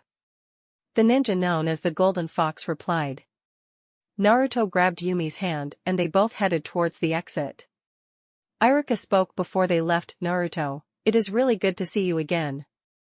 Naruto stopped at the doorway. It's good to see you too, Iruka-sensei, it's good to see you too. Naruto and Yumi exited the classroom. Iruka went back to his desk and returned to grading papers. He opened his desk drawer to reveal a blue high-tie with the leaf symbol engraved on the metal plate. He smiled at the sight of the blue headband. After closing the drawer, he returned back to grading papers. At a local barbecue shack. Sitting at a table, with a grill in the middle, that seated at least 12, were 12 jounins. The jounins that were sitting at the restaurants were Mit Minato Anko, Yuhi Kurenai, Sarutobi Asuma, Hataki Kakashi, Mado Gai, Genma, Hyuga Niji, Ebisu, Nara Shikamaru, Akimichi Chuji, Ten, and Rock Lee. Guy was telling all of those who had not participated in the skirmish with Naruto about how easily they were defeated. Everyone, with the exception of Kurenai, Asuma, and Kakashi, was shocked. Impossible. There is no way he could beat all four of you. Anko stated. I wish that was true, Anko, but he made us look like rookies who didn't know their place. Asuma said while preparing to smoke a cigarette. He's that good, Anko. He even broke my powerful genjutsu. Kurenai replied. Everyone was shocked. The sanbon fell out of Genma's mouth. Kurenai was the village's genjutsu specialist. To hear that Naruto broke her most powerful genjutsu was surprising. Shikamaru decided to speak. I bet the Hokage put you up to the troublesome task of testing Naruto's abilities. Yes, she did. Truth be told, I didn't expect him to improve that much. If I had to guess, I would say he's on par with Sasuke. Kakashi replied. Ebisu spoke, you may be right. Niji, who was sipping his tea, put it down to speak. I don't know what his skill level is now, but he most certainly improved. He looked at Ten and Shikamaru. You two had to notice it when we were sent to retrieve him. Ten wondered what Niji was getting at. What do you mean, Niji? Shikamaru answered, he means how Naruto was able to get behind Ino without her even noticing until the kunai was at her neck. To tell you the truth, I don't think my shadow bind would have held him if he was serious. He even knew who we were. He called all of us out, remember? Asuma, remembering what Naruto had said before he knocked Kurenai out, well, he did say something about seeing without your eyes before he knocked Kurenai out. What do you think he meant by that? Lee questioned. Kakashi decided to answer. He told us that he was able to sense our chakra signatures. I'm guessing that's how he was able to defeat Kurenai's genjutsu. Well, I wonder who is stronger, Naruto or Sasuke? Anko questioned. Tenten responded, probably Sasuke. He did defeat Itachi, who was said to be even stronger than Orochimaru. Anko looked at Tenten. You're probably right. Sasuke-kun is in line to be the next Hokage. He also knows tons of jutsus. Neji wasn't so sure that Sasuke was stronger. He knew that Naruto was playing with him and the others back in Sun Country. He knew there was a lot more to Naruto than met the eye. Well, that might be a fight we'll see in the near future. They are going on a mission together tomorrow, Shikamaru said. Tenten spoke, they were teammates, I'm sure that they won't fight. You're wrong, Kakashi interrupted. Sasuke and Naruto are rivals. Although they worked well together when the situation called for it, they always were trying to outdo the other. They always fought each other. I think Naruto was the reason Sasuke defected in the first place. What do you mean? Kurenai wondered. Sasuke was always number one in his class. Naruto was the dead last. Sasuke saw that Naruto was improving greatly and thought that he wasn't progressing fast enough. The day after Tsunade had returned, I found them on the roof fighting. I had to interject before they killed each other. Sasuke with a Chidori in his left hand was about to collide with a Rasengan in Naruto's right hand. He knows the Rasengan. Anko yelled out. Almost everyone at the table were shocked while some were confused. What is the Rasengan? Chuji asked with food in his mouth. I think it's a swirling ball of chakra gathered in the hand. Am I correct, Kakashi? Shikamaru questioned. Yes, but how do you know he knew that technique? He used it on one of the sound means on our mission to retrieve Sasuke. Shikamaru explained. It's also an A-rank jutsu only known to Jiraiya-sama and the Yondaime. Kurenai replied. A fight between the two is almost inevitable. Kakashi stated. Well, Sasuke did defeat Gaara, who has Shikaku sealed inside of him, so I'm sure he can best even Naruto.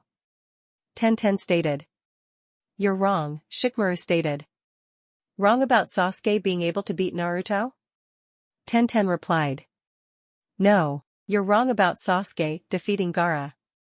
Naruto was the one who defeated Gaara. Everyone at the table was in shock. Kakashi was curious because he had always thought that Sasuke defeated Gaara.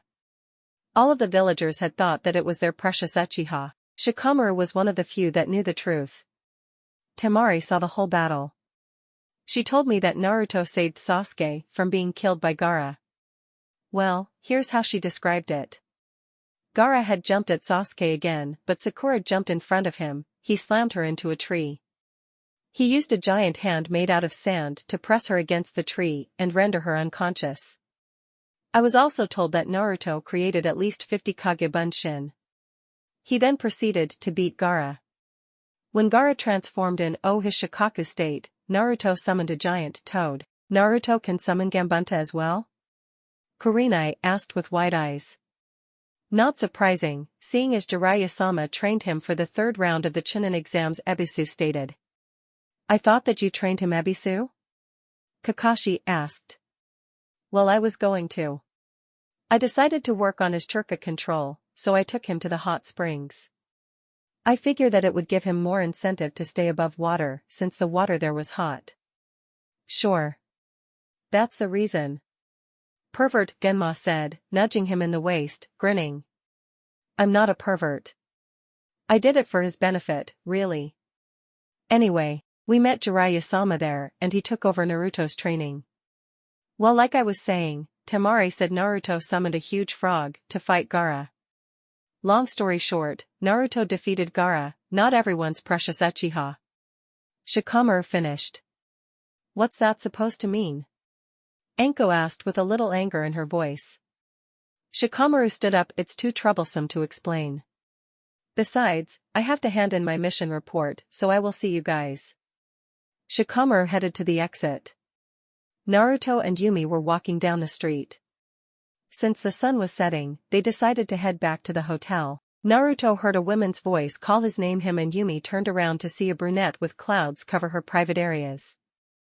Naruto just smiled. Yumi was furious at the woman. until she transformed into a teenage boy with the standard uniform of a leaf chinin. Naruto and Ai-san, that was a smoker of a jutsu, the teen stated. Naruto just smiled. Konohamaru, I'm not a kid anymore, so I forbid you to use that ridiculous jutsu. Yumi was thinking to herself, that is a pathetic ninja technique if I ever see one. It's appalling to all women. That's something a pervert would use and enjoy. Good thing my Naruto isn't the category of the former or the latter. She was pleased with her husband-to-be. Naruto pumped his fist and screamed, now let me show you the ultimate Oryoke, sexy, and no jutsu ever created two-man. Realizing what Naruto had said, Yumi responded with a slap to the back of his head. Baka. If I ever catch you doing something as ridiculous as that, you can forget about ever touching me again. Naruto recovered from the smack. He then greeted Konohamaru, hey Konohamaru, how's it hanging? Pretty good bro, I heard we're doing a mission together tomorrow. It's going to be wicked awesome to work with you bro. I know you have tons of kick-ass jutsus. Konohamaru said with excitement. Yeah, I know a lot of jutsus. Maybe I can show you one, Naruto said. Yumi glared at him, it better not be the one that you were talking about earlier or else. Naruto put his hand up in defense, no, it's something different, completely. Konohamaru spoke, hey bro, who's the hot chick? Is she your? Konohamaru showed Naruto his pinky. Grinning from ear to ear, Naruto replied, yep. I did pretty well for myself, don't you think? What about you Konohamaru, do you have a special girl? Well, I like Hyuga Hanabi, but I don't think she likes anyone. She acts as if she's too good to socialize with me. But for some reason I still like her. Konohamaru confessed his feeling toward the Hyuga heir to Naruto. Don't worry Konohamaru, most Hyugas are snobs. If you can't convince her to see how great you are, then it's her loss. Naruto gave his opinion. Naruto and Konohamaru were smiling. Both of their ninja senses kicked in. They quickly turned to the right to see 5 kunais coming in their direction. Naruto grabbed Yumi before she knew what was going on and flipped out of the way. Konohamaru sensed the kunais and flipped out of the way. Naruto landed a foot away from where the kunai was embedded into the floor. He looked to the direction where kunai came from. On the roof stood a man with a jounin vest, black sweats with the shins bandaged and a black long-sleeved shirt. On the arm of his shirt was the symbol of the Uchiha clan. Naruto narrowed his eyes at recognizing who it was. In angry tone, he decided to speak, Uchiha, Sasuke. Sasuke flipped of the roof and landed in front Naruto.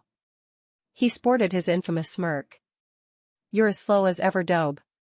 Naruto basically growled his next comment, what do you want Sasuke? Yumi was looking at Sasuke.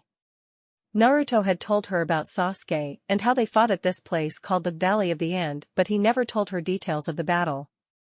All he said was that he lost. Just came to check out if the rumors were true. Sasuke answered. Those rumors would be that you were back in town. I also heard that you beat Kakashi, Guy, Kurenai, and Asuma. Not bad dobe, the Uchiha replied. Naruto was wearing a smirk, a lot has changed. No offense, but you're not even a match for me, Sasuke-chan. Sasuke eyes narrowed, he was pissed. Naruto knew that Barb would anger Sasuke, that's exactly what he wanted. Sasuke calmed down.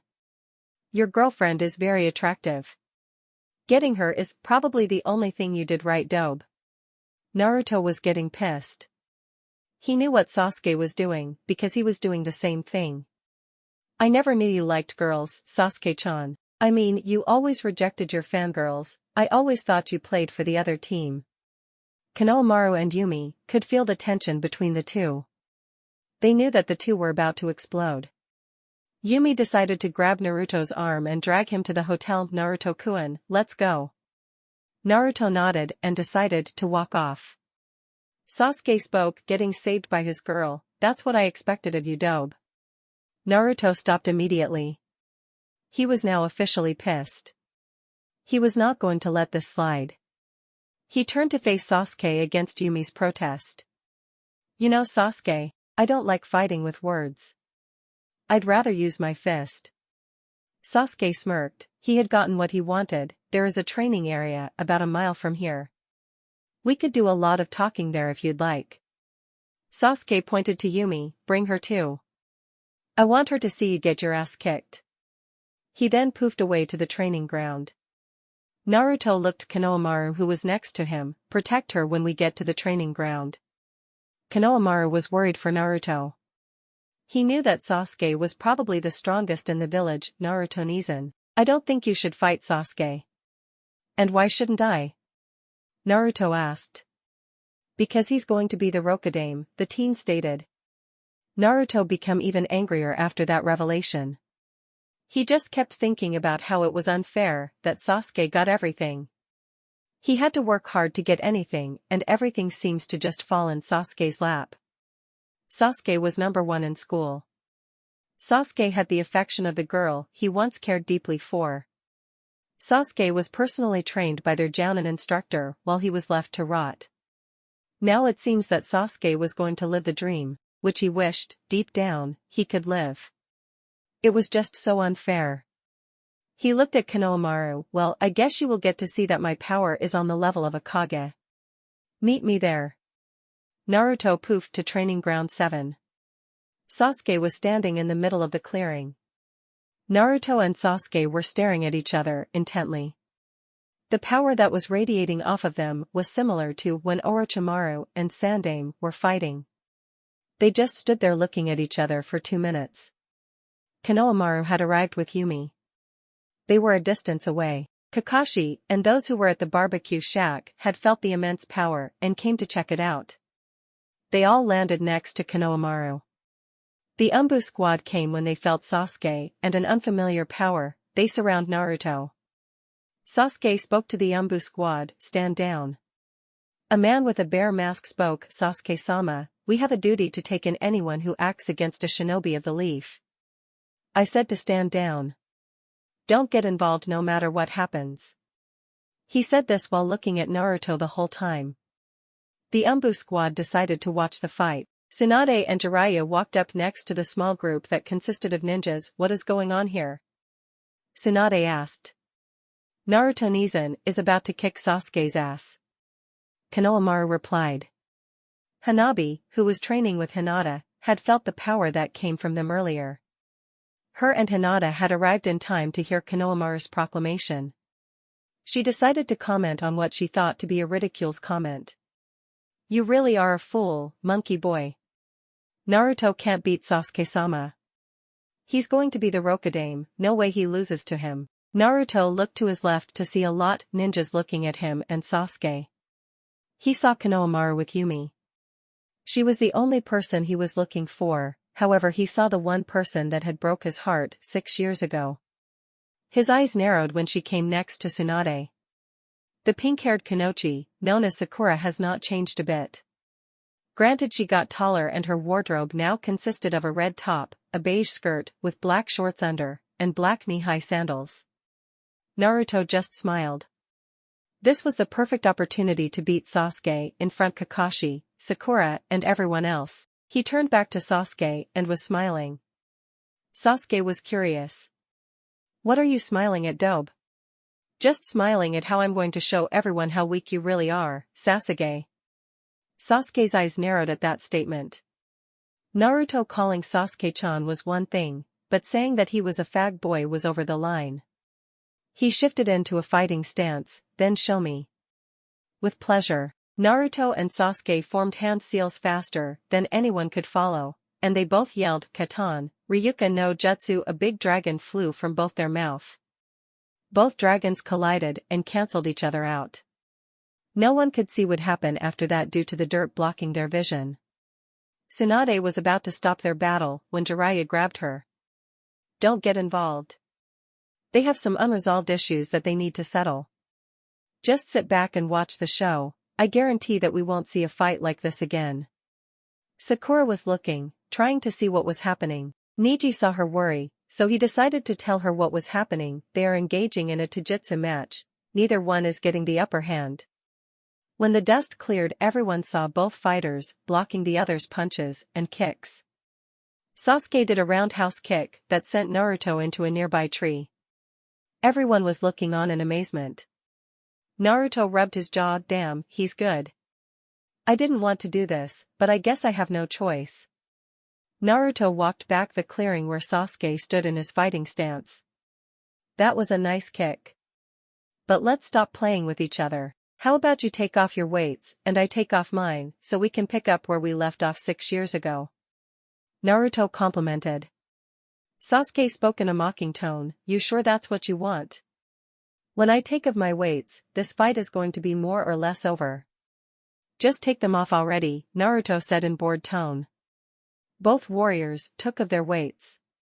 Sasuke took of his wrist, ankle, and vest, which were all weighted. Naruto took off the weight tag that was in his shoes. He also took off the ones that were under his wristbands as well as the one that was under his shirt and his pants. Naruto was ready. Both warriors blurred out of everyone's sight. Kakashi was stunned. Anko spoke. What the hell, where did they go? They're moving at a high speed. I can follow them, but barely. They are exchanging blows. Lee committed. Out of everyone that was there, only Jiraiya and Tsunade saw what exactly was happening. Kakashi, Lee, and Guy were barely keeping up with the speed. Jiraiya, who was looking at the fight, intently smiled. He knew what had just happened. Sasuke had just got kicked in his face. Everyone, except those who could follow the fight, had saw Sasuke fly into a tree. Neji smirked. Looks like the Uchiha is eating dirt. Most of the ninjas that were there couldn't believe what they had just heard. Sasuke was on par with the Godame. When a lot of ninjas and Sasuke fans saw that he was pulling himself out of the little ditch, they were surprised to say the least. Impossible. I never seen anyone who was able to lay a hit on Sasuke-sama, and Umbu-guard said. Who does that guy think he is, hurting Sasuke-kun? Said a Chunin fangirl. Yumi looked at the girl. That's my Naruto-kun. This Sasuke of yours can't ever beat my Naruto. Hinata tensed up at what the girl had said. The happiness that she held regarding his return had died there and then. I should have told him how I felt when we were younger. I should have followed my heart and left with him when I saw him leave that day. I just wish that. Her thoughts were cut off by the Umbu man with the frog mask, who looked at Yumi. You mean Naruto as in the golden fox? She looked back at Naruto, who was waiting for Sasuke to pull himself together, the very same. Sasuke finally got up. His lip was bleeding. He wiped the blood away with the back of his hand. He smiled. The dope got better. No matter, I'm still going to kick his ass. Sasuke did some hand seals. When he was finished, his right hand was holding his left wrist, the Chidori was forming in his left hand. Naruto held out his right hand to form the Rasengan. I held back last time, Sasuke. This time I won't. The promise that I made with Haruno no longer applies. You better come at me with everything you got. Sakura heard Naruto had called her by her clan name instead of her given name. She was hurt, but after what she did to him, she couldn't blame him. She just hoped that he and Sasuke didn't get hurt. She looked at Yumi, who had earlier told a Chunin that her Naruto-kun wouldn't lose to Sasuke. She wondered if this girl was Naruto's girlfriend. Sasuke knew that Naruto was serious. He always wondered why Naruto held back, and now he had his answer. It was because of Sakura. Sasuke looked at Naruto with a steely gaze. I plan to do just that. They continued to look each other for a second. When the second that seemed like an eternity ended, they both took off at each other, armed with two of the most fearsome jutsus ever created. Everyone looked on in awe, waiting to see what happened next. Naruto and Sasuke ran at full speed towards one another. The distance, which seemed like a mile, began to close. The sound of 1,000 birds was heard throughout the area. As Sasuke ran forward, the ground underneath his Chidori began to break like glass subjected to a high pitch. Naruto's Rasengan was a perfect orb, with chakra spinning inside of it. Sasuke pulled his arm back. Naruto did the same with his right hand, both preparing to thrust forward their trademark attacks. Both warriors thrust their arms towards one another, and before the jutsus made contact they yelled. Rasengan. Chidori. Both jutsus made contact. There was a big flash of light emitted from the jutsus that caused everyone to squint. When the light died down and both figures were visible, everyone saw both warriors trying to overpower the other. Kakashi was looking on in shock, Jiraiya was wearing a grin, and Sakura looked like she was worried. Sakura was about to say something to Kakashi, but before she could, an explosion had occurred. She quickly turned away from the copy Nin to see what happened between Naruto and Sasuke. Both warriors were flying back into the direction they came. Naruto did a flip mid-flight to and landed on his feet. He stood as if nothing had happened, Sasuke did the same. Sasuke was furious that his attack didn't work. He had put everything he had, and it was cancelled out. But that wasn't the thing that made him furious. What really pissed him off was that Naruto was standing there as if he was unfazed by his attack at all. Sasuke thought to himself, how the hell can he stand there and act like that didn't faze him? I know he's hurt, the dope is just acting tough. No matter, I'll prove that I'm stronger. Naruto was a little surprised that his attack was equal ground. But he wasn't that surprised since he didn't put everything he had into it. Naruto thought to himself, I should have pumped more chakra into my Rasengan. He wouldn't be standing there all nonchalant. This is going to be so fun, he has no idea that I'm still holding back. Jiraiya wondered why Naruto didn't pump more into his Rasengan. He knew what Naruto was capable of with that technique, and by no chance should the Chidori should have equaled it in power. He spoke his thoughts, Naruto, why didn't you put more power into the Rasengan? Tsunade looked at Jiraiya, you're telling me that he's not going all out? Jiraiya realized that he spoke out loud. He cursed himself for that. He wanted Naruto to surprise them with what he was holding back. To keep the surprise, the Toad Hermit decided to keep his answer short, no, he is not going all out. Everyone's attention turned to Jiraiya. He could sense that everyone was looking at him, some probably wanted to ask questions. He responded before anyone could question how he knew that Naruto was holding back, don't worry, you will all see in due time. Naruto looked at Sasuke. He smirked, then he spoke, hey Sasuke, let's take this up a notch. Sasuke gave his infamous smirk, sure, let's do that. Sasuke vanished from sight. Naruto's eyes went wide, he didn't even see where Sasuke went until he felt a kick planted on his chin. Naruto was suspended in midair. Sasuke appeared directly behind him. Naruto turned his head slightly to see a smirking Sasuke. From here on out it's all original. The Uchiha stated. Sasuke threw a punch with his left, expecting Naruto to block it. He swung around, making Naruto think he was going to kick with his right leg. He then planted the back of his left hand, which was balled up into a fist, into Naruto's face. Naruto was sent hurling to the ground.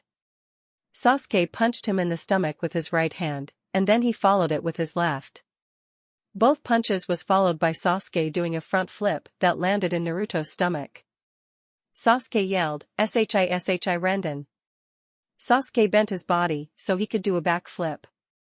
He smiled as he looked at Naruto. Everyone else looked on. Konohamaru, Yumi, and Tsunade looked on in shock, everyone else seemed to expect this. Hanabi looked at Konohamaru then laughed, you said he was going to kick whose ass?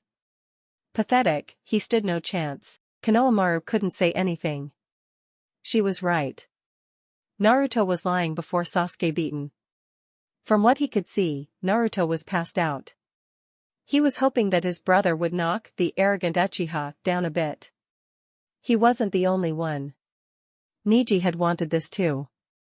Jiraiya was cool as a cucumber. He didn't look surprised about what just happened. Jiraiya just smiled. Neji caught on to this, something wasn't right, he believed the old man knew something. Hinata was hoping that Naruto got back up. No one took notice, but she was glaring at Sasuke. Sasuke stood there triumphant. He began to speak, you have improved dope, but I'm still better. Did you really think you were better than me? It's sad your girlfriend had to see this, but you were too weak to do anything. I am your better, know it and understand it. Humph, the golden fox, more like the beaten kit. Still think of me as the dead last I see. A familiar voice stated. Sasuke's eyes went wide. He looked at Naruto, who was in a crater. Naruto turned into a huge rock. Sasuke's eyes narrowed out of anger. Naruto had escaped his Rindan. Everyone looked behind them to see Naruto standing on a tree branch, arms folded, while leaning on the trunk of the tree. He jumped down and landed behind everyone that was gathered. He walked up to Yumi, who was happy that he was okay. He smiled at her then spoke, "Don't worry, that kick was weak. Anyway, I have to kick everyone's precious Sasuke." Tsunade and Jiraiya laughed at the remark. Neji grinned at it. Lee and Guy's jaw was hanging at what Naruto said. Before Naruto proceeded, he stopped and looked at Hanabi with cold eyes. "It seems that you were wrong about me. I think it's time I show everyone that Sasuke isn't so great. Since you said I was pathetic, I will leave you with no doubts about my ability after this battle." Naruto turned to look at Jiraiya with a serious look, then he smiled. "Erosenin, I think it's time I become the feather, don't you think?" Jiraiya nodded with a smile. "Do what you want. Just don't embarrass him too much." "Not a prob," Naruto stated. He walked until everyone was at least 10 feet behind him. If looks could kill, then Sasuke glare would have killed Naruto. Naruto just kept on smiling. "You're probably wondering how I escaped from the technique you stole from Lee. Well, it wasn't hard. When you brought your foot down to kick me, I shielded my chest area with chakra. Much like how Neji does. I then used a kawarimi with a nearby rock. And the rest is self-explanatory." Sasuke's eyes remained narrowed at the Kyuubi container. He was pissed that Naruto escaped his Rindan without a scratch. He closed his eyes to calm himself, he then smiled. He still had a few aces up his sleeve, so he shouldn't get too worked up. Sasuke thought to himself, "I could use the Manjikyu power. He's fast, my Sharingan doesn't have enough time to effectively counter. Will the Manjikyu would help as long as I don't use Tsukiyomi, Amaterasu, or Susanoo. With the Manjikyu, I would be able to predict his movements better and counter accordingly. The regular Sharingan couldn't keep up with his speed, but these eyes will. Naruto, you should consider yourself lucky, you're the second person who has forced me to use the Manjikyu." He opened his eyes. Naruto wondered what Sasuke had planned. He then realized what happened when Sasuke had opened his eyes to reveal the Manjikyu. Naruto got into a battle stance. His eyes now were directed at Sasuke's feet. Part of Naruto's training with Jiraiya was to prepare him to fight Itachi. He knew how to predict an opponent's movement through their feet. He knew that Sasuke could do what Itachi did to Sasuke so many years ago. "Naruto, you're the second person that I have shown these eyes to, you should feel honored. These eyes are more powerful than the regular Sharingan, I hope you're ready to lose, dobe," Sasuke confidently said. Naruto got into a fighting stance. Naruto took off towards Sasuke. When he prepared to throw a right to Sasuke's face, Naruto found that a foot was placed into his stomach before his punch could connect. Sasuke punched Naruto in the face with his left hand, he stumbled back.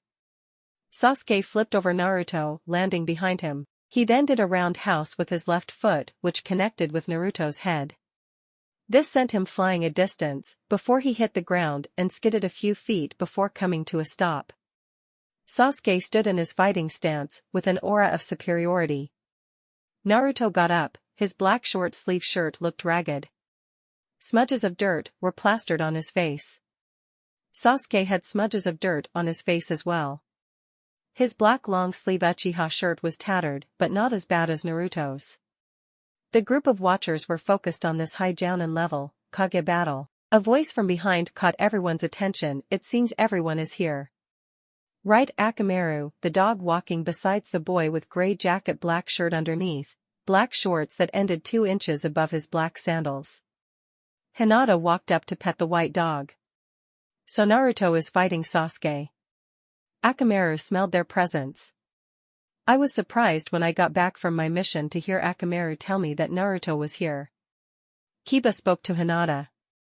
She looked at him while petting Akamaru. Yes, Naruto-kun and Uchiha-san are fighting. Hinata turned her head to look at Naruto. Uchiha-san is using the Manjikyu, so I don't know how he plans to win. Hinata commented sadly. Everyone heard noise near the tree Naruto was in a few minutes or so ago. They turned their heads to see Ino and Shikamaru. The two looked like they were fighting. Shikamaru, why are you complaining that I asked you to come with me here? You weren't doing anything but laying in your backyard looking at the sky. Ino stated. Coming here to see Naruto and Sasuke fight doesn't interest me. I'm sure they could have resolved these issues without me being a spectator. Ino just grabbed Shikamaru while she leapt off of the tree onto the ground. They both landed and joined the rest of the ninjas that were watching this battle. Ino looked at Sakura. She wondered what was going through Sakura's mind. Sakura, are you okay? Ino asked. Yes. I'm fine. Sakura answered. Yumi saw Ino standing by Sakura. The last time she saw the girl, she had offered to take her mother to the hot springs to relax. Yumi walked over to Ino, followed by Konohamaru. Excuse me, Ino-san, but do you know where my mother is? Ino took her attention off of Sakura to look at Yumi. Oh, my-san asked that I escort to the hotel. She said she was tired. Yumi smiled at the girl. Thank you, Ino-san. Nara Shikamaru walked up next to Tsunade and Jiraiya. So how is Naruto faring? Shikamaru asked. He doesn't seem to be faring too good. Sasuke just activated his Manjikyu, and he has the advantage in speed now. He's beating Naruto to a pulp, as you can see. Godame pointed out. Sasuke won't have the advantage for long. Jiraiya stated, never taking his eyes off of his student. Everyone who heard what he said turned to face him. Neji looked at the Toad Hermit. Care to clarify? Jiraiya closed his eyes and smiled. He then opened his eyes to face the Hyuga prodigy. Naruto has yet to reveal his true power. Watch, because this fight is about to get real interesting. Kakashi decided to speak to Jiraiya. Jiraiya-sama, with all due respect, how do you figure Naruto isn't going all out? He looks like he's doing everything he can do to keep up with Sasuke, but he's failing horribly. Jiraiya gave Kakashi a look of disgust. You're like Sarutobi-sensei in many aspects. Always put your time and energy into the student you favored among all the others. You don't know, and will never know what Naruto is capable of, because everyone believes that it's better to train a genius than someone you would have to actually put effort into training. You ignored him, pushed him to the side so you could focus on Sasuke. Your sensei never did that, Kakashi. He would be disappointed in you. Kakashi put his head down in shame. It was all true. It wasn't that he didn't like Naruto, it's just Kakashi felt that Sasuke would be a better ninja, so he decided to hone his skills instead. Hell, he even helped Sakura work on Genjutsu.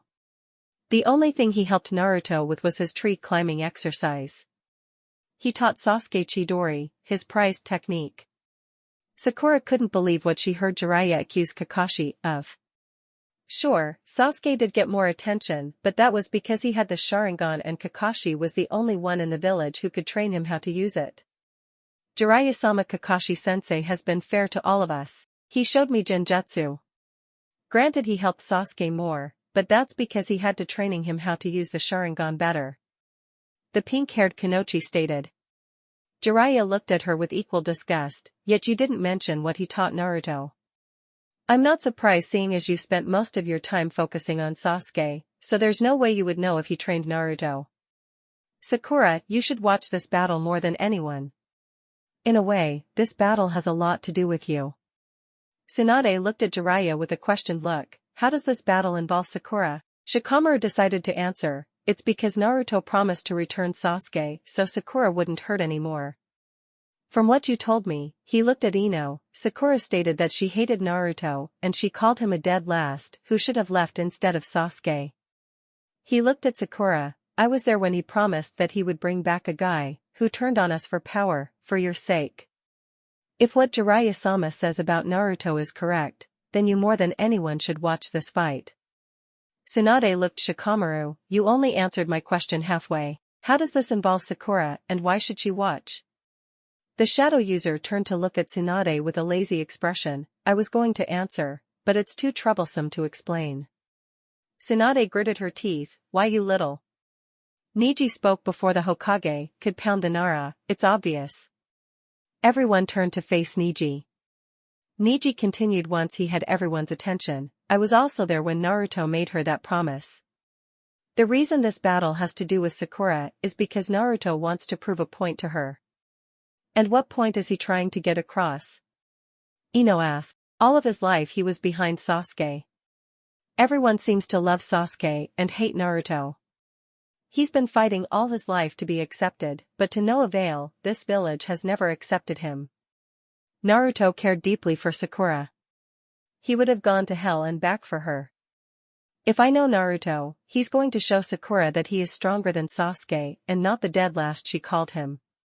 Neji turned to face Sakura. In a sick way, he's still trying to prove himself to you. Sasuke's eyes went wide. He looked at Naruto, who was in a crater. Naruto turned into a huge rock. Sasuke's eyes narrowed out of anger. Naruto had escaped his Rindan. Everyone looked behind them to see Naruto standing on a tree branch, arms folded, while leaning on the trunk of the tree. He jumped down and landed behind everyone that was gathered. He walked up to Yumi, who was happy that he was okay. He smiled at her then spoke, "Don't worry, that kick was weak. Anyway, I have to kick everyone's precious Sasuke." Tsunade and Jiraiya laughed at the remark. Neji grinned at it. Lee and Guy's jaw was hanging at what Naruto said. Before Naruto proceeded, he stopped and looked at Hanabi with cold eyes. "It seems that you were wrong about me. I think it's time I show everyone that Sasuke isn't so great.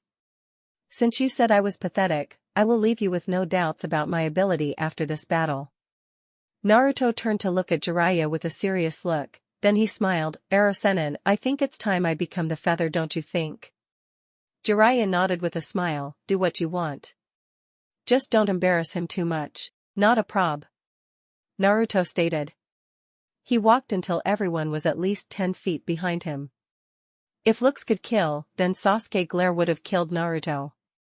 Naruto just kept on smiling. "You're probably wondering how I escaped from the technique you stole from Lee. Well, it wasn't hard. When you brought your foot down to kick me, I shielded my chest area with chakra. Much like how Neji does. I then used a kawarimi with a nearby rock. And the rest is self-explanatory." Sasuke's eyes remained narrowed at the Kyuubi container. He was pissed that Naruto escaped his Rindan without a scratch. He closed his eyes to calm himself, he then smiled. He still had a few aces up his sleeve, so he shouldn't get too worked up. Sasuke thought to himself, I could use the Manjikyu power. He's fast, my Sharingan doesn't have enough time to effectively counter. Will the Manjikyu would help as long as I don't use Tsukiyomi, Amaterasu, or Susanoo. With the Manjikyu, I would be able to predict his movements better and counter accordingly. The regular Sharingan couldn't keep up with his speed, but these eyes will. Naruto, you should consider yourself lucky, you're the second person who has forced me to use the Manjikyu. He opened his eyes. Naruto wondered what Sasuke had planned. He then realized what happened when Sasuke had opened his eyes to reveal the Manjikyu. Naruto got into a battle stance. His eyes now were directed at Sasuke's feet. Part of Naruto's training with Jiraiya was to prepare him to fight Itachi. He knew how to predict an opponent's movement through their feet. He knew that Sasuke could do what Itachi did to Sasuke so many years ago. Naruto, you're the second person that I have shown these eyes to, you should feel honored. These eyes are more powerful than the regular Sharingan, I hope you're ready to lose, Dobe. Sasuke confidently said. Naruto got into a fighting stance. Naruto took off towards Sasuke. When he prepared to throw a right to Sasuke's face, Naruto found that a foot was placed into his stomach before his punch could connect. Sasuke punched Naruto in the face with his left hand, he stumbled back. Sasuke flipped over Naruto, landing behind him. He then did a roundhouse with his left foot which connected with Naruto's head. This sent him flying a distance before he hit the ground and skidded a few feet before coming to a stop. Sasuke stood in his fighting stance with an aura of superiority. Naruto got up, his black short-sleeve shirt looked ragged. Smudges of dirt were plastered on his face. Sasuke had smudges of dirt on his face as well. His black long-sleeve Uchiha shirt was tattered but not as bad as Naruto's. The group of watchers were focused on this high Jounin level, Kage battle. A voice from behind caught everyone's attention. It seems everyone is here. Right, Akamaru, the dog walking besides the boy with gray jacket, black shirt underneath, black shorts that ended 2 inches above his black sandals. Hinata walked up to pet the white dog. So Naruto is fighting Sasuke. Akamaru smelled their presence. I was surprised when I got back from my mission to hear Akamaru tell me that Naruto was here. Kiba spoke to Hinata. She looked at him while petting Akamaru. Yes, Naruto-kun and Uchiha-san are fighting. Hinata turned her head to look at Naruto. Uchiha-san is using the Manjikyu, so I don't know how he plans to win. Hinata commented sadly. Everyone heard noise near the tree Naruto was in a few minutes or so ago. They turned their heads to see Ino and Shikamaru. The two looked like they were fighting. Shikamaru, why are you complaining that I asked you to come with me here? You weren't doing anything but laying in your backyard looking at the sky. Ino stated. Coming here to see Naruto and Sasuke fight doesn't interest me. I'm sure they could have resolved these issues without me being a spectator. Ino just grabbed Shikamaru while she leapt off of the tree onto the ground. They both landed and joined the rest of the ninjas that were watching this battle. Ino looked at Sakura. She wondered what was going through Sakura's mind. Sakura, are you okay? Ino asked. Yes. I'm fine. Sakura answered. Yumi saw Ino standing by Sakura. The last time she saw the girl, she had offered to take her mother to the hot springs to relax. Yumi walked over to Ino, followed by Konohamaru. Excuse me, Ino-san, but do you know where my mother is? Ino took her attention off of Sakura to look at Yumi. Oh, my-san asked that I escort to the hotel. She said she was tired. Yumi smiled at the girl. Thank you, Ino-san. Nara Shikamaru walked up next to Tsunade and Jiraiya. So how is Naruto faring? Shikamaru asked. He doesn't seem to be faring too good. Sasuke just activated his Manjikyu, and he has the advantage in speed now. He's beating Naruto to a pulp, as you can see. Godame pointed out. Sasuke won't have the advantage for long. Jiraiya stated, never taking his eyes off of his student. Everyone who heard what he said turned to face him. Neji looked at the Toad Hermit. Care to clarify? Jiraiya closed his eyes and smiled. He then opened his eyes to face the Hyuga prodigy. Naruto has yet to reveal his true power. Watch, because this fight is about to get real interesting. Kakashi decided to speak to Jiraiya. Jiraiya-sama, with all due respect, how do figure Naruto isn't going all out? He looks like he's doing everything he can do to keep up with Sasuke, but he's failing horribly. Jiraiya gave Kakashi a look of disgust. You're like Sarutobi-sensei in many aspects. Always put your time and energy into the student you favored among all the others. You don't know, and will never know what Naruto is capable of, because everyone believes that it's better to train a genius than someone you would have to actually put effort into training. You ignored him, pushed him to the side so you could focus on Sasuke. Your sensei never did that, Kakashi. He would be disappointed in you. Kakashi put his head down in shame. It was all true. It wasn't that he didn't like Naruto, it's just Kakashi felt that Sasuke would be a better ninja, so he decided to hone his skills instead. Hell, he even helped Sakura work on Genjutsu. The only thing he helped Naruto with was his tree climbing exercise. He taught Sasuke Chidori, his prized technique. Sakura couldn't believe what she heard Jiraiya accuse Kakashi of. Sure, Sasuke did get more attention, but that was because he had the Sharingan and Kakashi was the only one in the village who could train him how to use it. Jiraiya-sama, Kakashi-sensei has been fair to all of us. He showed me Genjutsu. Granted, he helped Sasuke more, but that's because he had to training him how to use the Sharingan better. The pink-haired Kunoichi stated. Jiraiya looked at her with equal disgust. Yet you didn't mention what he taught Naruto. I'm not surprised, seeing as you spent most of your time focusing on Sasuke, so there's no way you would know if he trained Naruto. Sakura, you should watch this battle more than anyone. In a way, this battle has a lot to do with you. Tsunade looked at Jiraiya with a questioned look. How does this battle involve Sakura? Shikamaru decided to answer, it's because Naruto promised to return Sasuke so Sakura wouldn't hurt anymore. From what you told me, he looked at Ino. Sakura stated that she hated Naruto and she called him a dead last who should have left instead of Sasuke.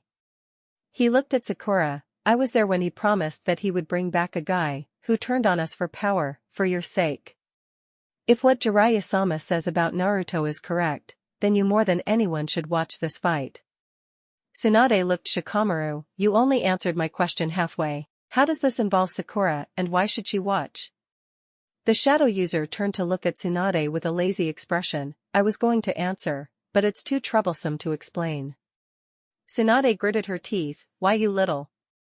Neji spoke before the Hokage could pound the Nara, it's obvious. Everyone turned to face Neji. Neji continued once he had everyone's attention, I was also there when Naruto made her that promise. The reason this battle has to do with Sakura is because Naruto wants to prove a point to her. And what point is he trying to get across? Ino asked. All of his life he was behind Sasuke. Everyone seems to love Sasuke and hate Naruto. He's been fighting all his life to be accepted, but to no avail, this village has never accepted him. Naruto cared deeply for Sakura. He would have gone to hell and back for her. If I know Naruto, he's going to show Sakura that he is stronger than Sasuke and not the dead last she called him. Neji turned to face Sakura, in a sick way, he's still trying to prove himself to you. Everyone turned around when they heard Naruto crash into the ground. Naruto's shirt had rips in it. Blood was coming from his lip. He picked himself up. Sasuke looked at Naruto. Naruto, give up. You can't win. You can't keep up with me, there is no way you could win. Sasuke said to his blonde opponent with confidence. Naruto wiped the blood from his mouth. He smiled at what Sasuke said, you're right about one thing, I can't win. Not in my current state at least. I wasn't expecting to do this, Sasuke, but you left me no choice. Naruto spread his legs apart until he was crouching down. His arms came together to form an X. His index finger and middle finger were the only fingers extended on both hands. Purple surrounded Naruto's body. All over his body, purple seals that looked like tattoos covered his body. All those who were looking at the fight was curious to what Naruto was doing. Only a select few knew what those seals actually meant. Tsunade's eyes were wide in shock. The same could be said for Kakashi and Guy. There's no way, but how, I thought. Guy tried to form a sentence. Kakashi couldn't even answer, he was speechless. So this is what Jiraiya was talking about. I hope Sasuke has a plan, because the Manjikyu isn't going to be enough. The Kopinin thought to himself. Tsunade looked at Jiraiya, those seals, Jiraiya. Those are gravity seals, right? He nodded his head to confirm the question Tsunade had asked. Ino was confused by the whole ordeal, excuse me, but what are gravity seals? Guy spoke, it's no surprise, no one has used them in over 20 years. Gravity seals are seals that are placed on the body. A seal master paints them on the person who requests to have them, or if the person is a seal master he can draw the seals on the visible part of his body. Seeing as Naruto has it all over his back, a seal master did the procedure for him. To answer your question, gravity seals are like weights, but much better. Using a hand seal, that's formatted to the seals, a person could increase the gravity of the seals. They affect the whole body, whereas the weights that Lee and I wear only targets certain muscles. Imagine this if you will. If the gravity was to elevate, it would feel heavier, making it harder to move as fast we normally would. Doing this constantly, you would get used to the gravity until it felt normal to you. Now going back to the gravity, before adapting to the gravity of the seal, your strength and speed would increase exponentially. Kakashi got over his shock. The last person who was capable of creating a gravity seal was the fourth. Well, he was the last person in this village anyway. He turned to Jiraiya, who created the seals for Naruto. Tsunade answered, judging by the design, it was Hawedo Naya, White Diamond. Guy's eyes went wide, really? Kurenai was clueless. She had no idea who they were talking about. Guy, who is this Hawedo Naya? Fuza no Okami, the seal mistress. I think that's how you say it, Guy said. Kurine's eyes went wide. She knew the reputation of the seal mistress. Almost every ninja in her age group and up knew about the seal mistress. Her skills at seals were comparable to Tsunade's skills at medicine. Kurine looked back at the fight. He didn't even go all out on us. He was playing with us the whole time. This kid has come a long way. Lee looked at Guy with enthusiasm. Guy-sensei, do you think that she can place those seals on me? Sorry Lee, but I have no idea where she is. She disappeared 20 years ago, and no one knows where to. But don't worry Lee, we will have to increase your weights. He gave the nice guy pose. Lee was on the verge of tears. Guy-sensei. Lee. Guy-sensei. Lee. Tsunade cut the two men, who were embracing one another, in hug. Jiraiya, did you take Naruto to see Naya? No. Naruto had the seals done while he was with Saichi Kaido. It seems Kaido and Naya are good friends. I even asked Naruto where she was, but he told me that part of their deal for giving him the gravity seals was to never reveal her location. All I can tell you is that those gravity seals are different than what we were used to seeing. How so? Tsunade asked. Well, for one, the gravity seals we're used to seeing had to be painted on and had to have a mark where it withdrew from, much like the curse seal. The difference is that this seal doesn't have a mark of origin. Instead, the marks aren't visible. They're only visible because Naruto has deactivated them, and in a minute they'll fade to match his complexion. When he activates them again, the purple marks will appear again, but they will fade all the same. You only see the marks when he activates and deactivates the seals. So as Jiraiya had finishing explaining how the seal worked, Naruto's seals disappeared. Jiraiya continued to watch Naruto finish the process of releasing the seals. The process is complete. Naruto, who was glowing purple, positioned himself to stand upright again. The purple glow had receded, as well as the seals. Naruto went through hand seals faster than anyone could see. Daronuma no Justice Sasuke jumped in the air when he realized the hand seals Naruto was forming. Sasuke was in the air looking at Naruto. In an instant, Naruto vanished from his sight. You certainly move fast when you're in danger. Sasuke heard a voice from behind him. He was shocked at the speed Naruto moved at.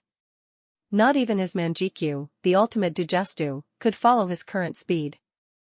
Naruto did a roundhouse kick, sending Sasuke to the ground. Sasuke landed only to be kicked in his back. He skid to a stop face first. Sasuke picked himself up off of the ground. Naruto charged at the Uchiha. Sasuke blocked the first punch, but was unsuccessful blocking the next 7. He was lifted in the air by an uppercut, landing on his back. Sasuke got up again. This time his eyes showed how enraged he was. He calmed down, then spoke, so you're using a seal now, to increase your powers. It won't matter, I will still beat you. I am using a seal, but it doesn't give me power. The seals you saw on me were gravity seals. They were activated when we were fighting earlier. I deactivated them because I couldn't keep up with your speed with them on. Just think of them as training weights, but only better. Naruto clarified. Sasuke's eyes opened more than usual. Then you mean to tell me that? Naruto grinned. Correct, this here is my true speed and power. No curse seal, no alternative power source, no blood limit, no nothing. It's all me. Sasuke couldn't believe that the dope surpassed him. His speed was nothing short of amazing, but he would never admit that to Naruto. Sasuke had one option, but he knew that it would be taxing on his chakra. He hated to admit to himself, but Naruto had outclassed him. Damn. How did this happen? I defeated Itachi and Orochimaru, and now Naruto stands before me stronger than them both. I have to use it. Susanoo will give me the power and the speed to match him. Sasuke smiled a genuine smile at Naruto. Why should I be mad?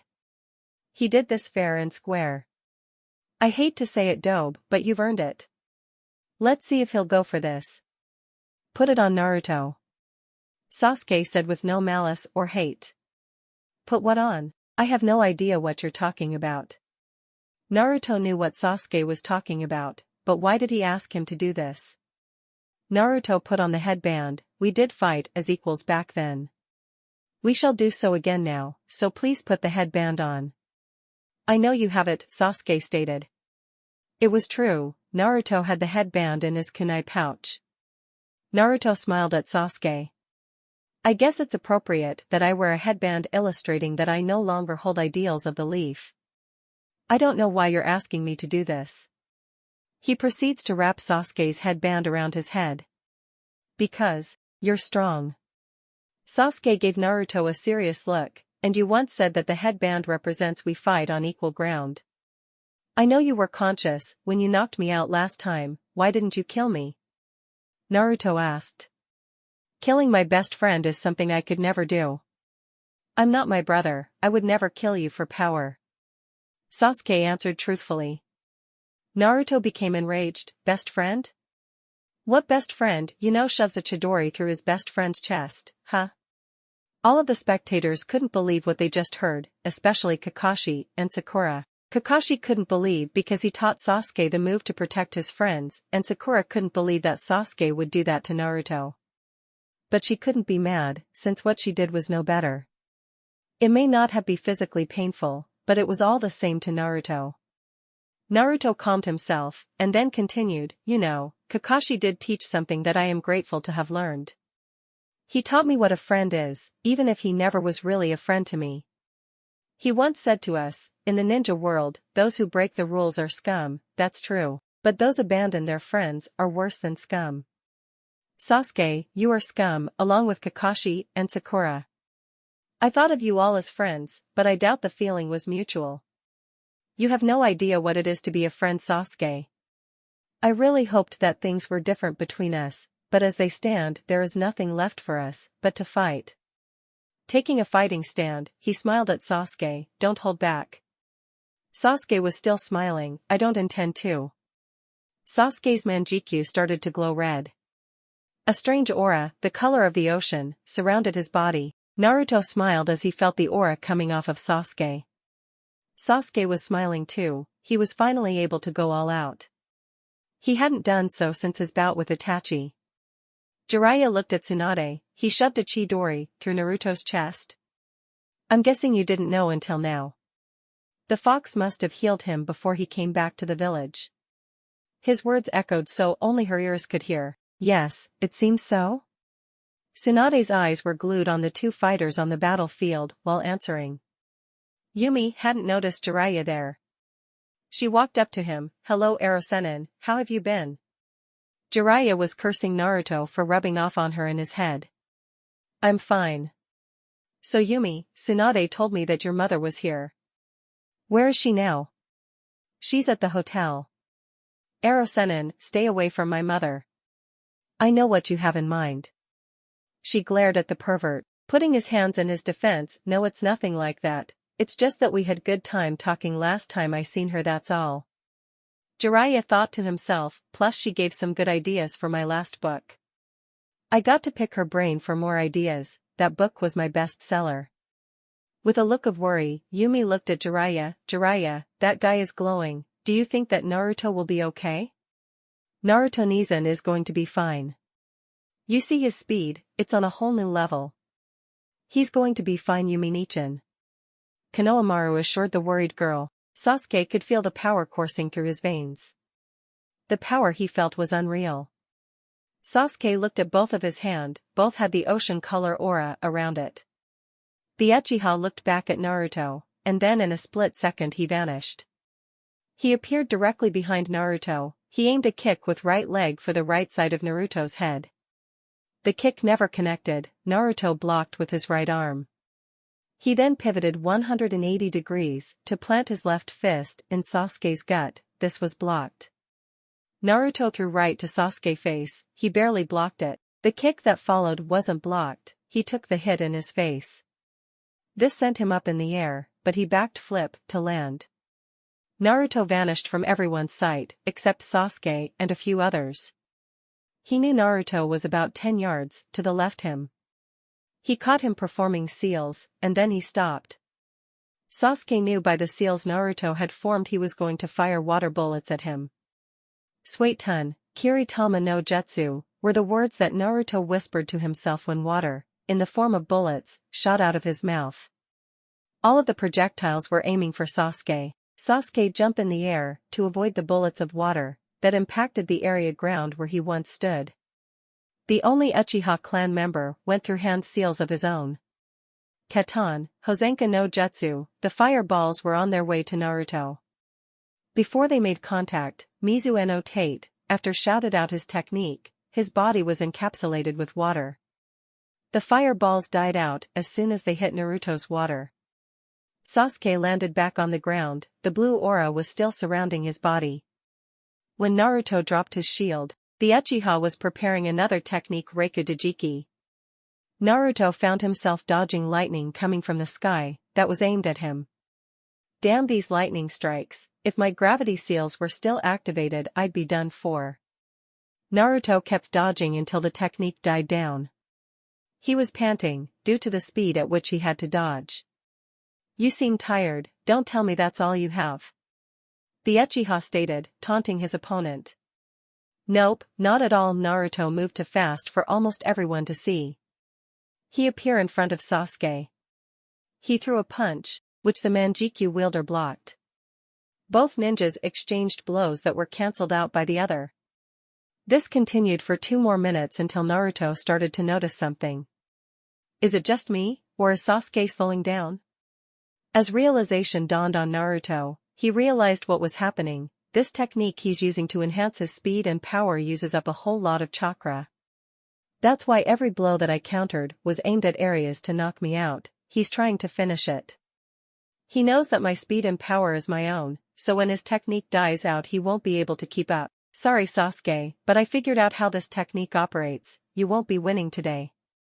Naruto tilted his head to the left to avoid a punch, he then countered with left to the gut, a right to the face, and a roundhouse with his right that sent Sasuke to the ground.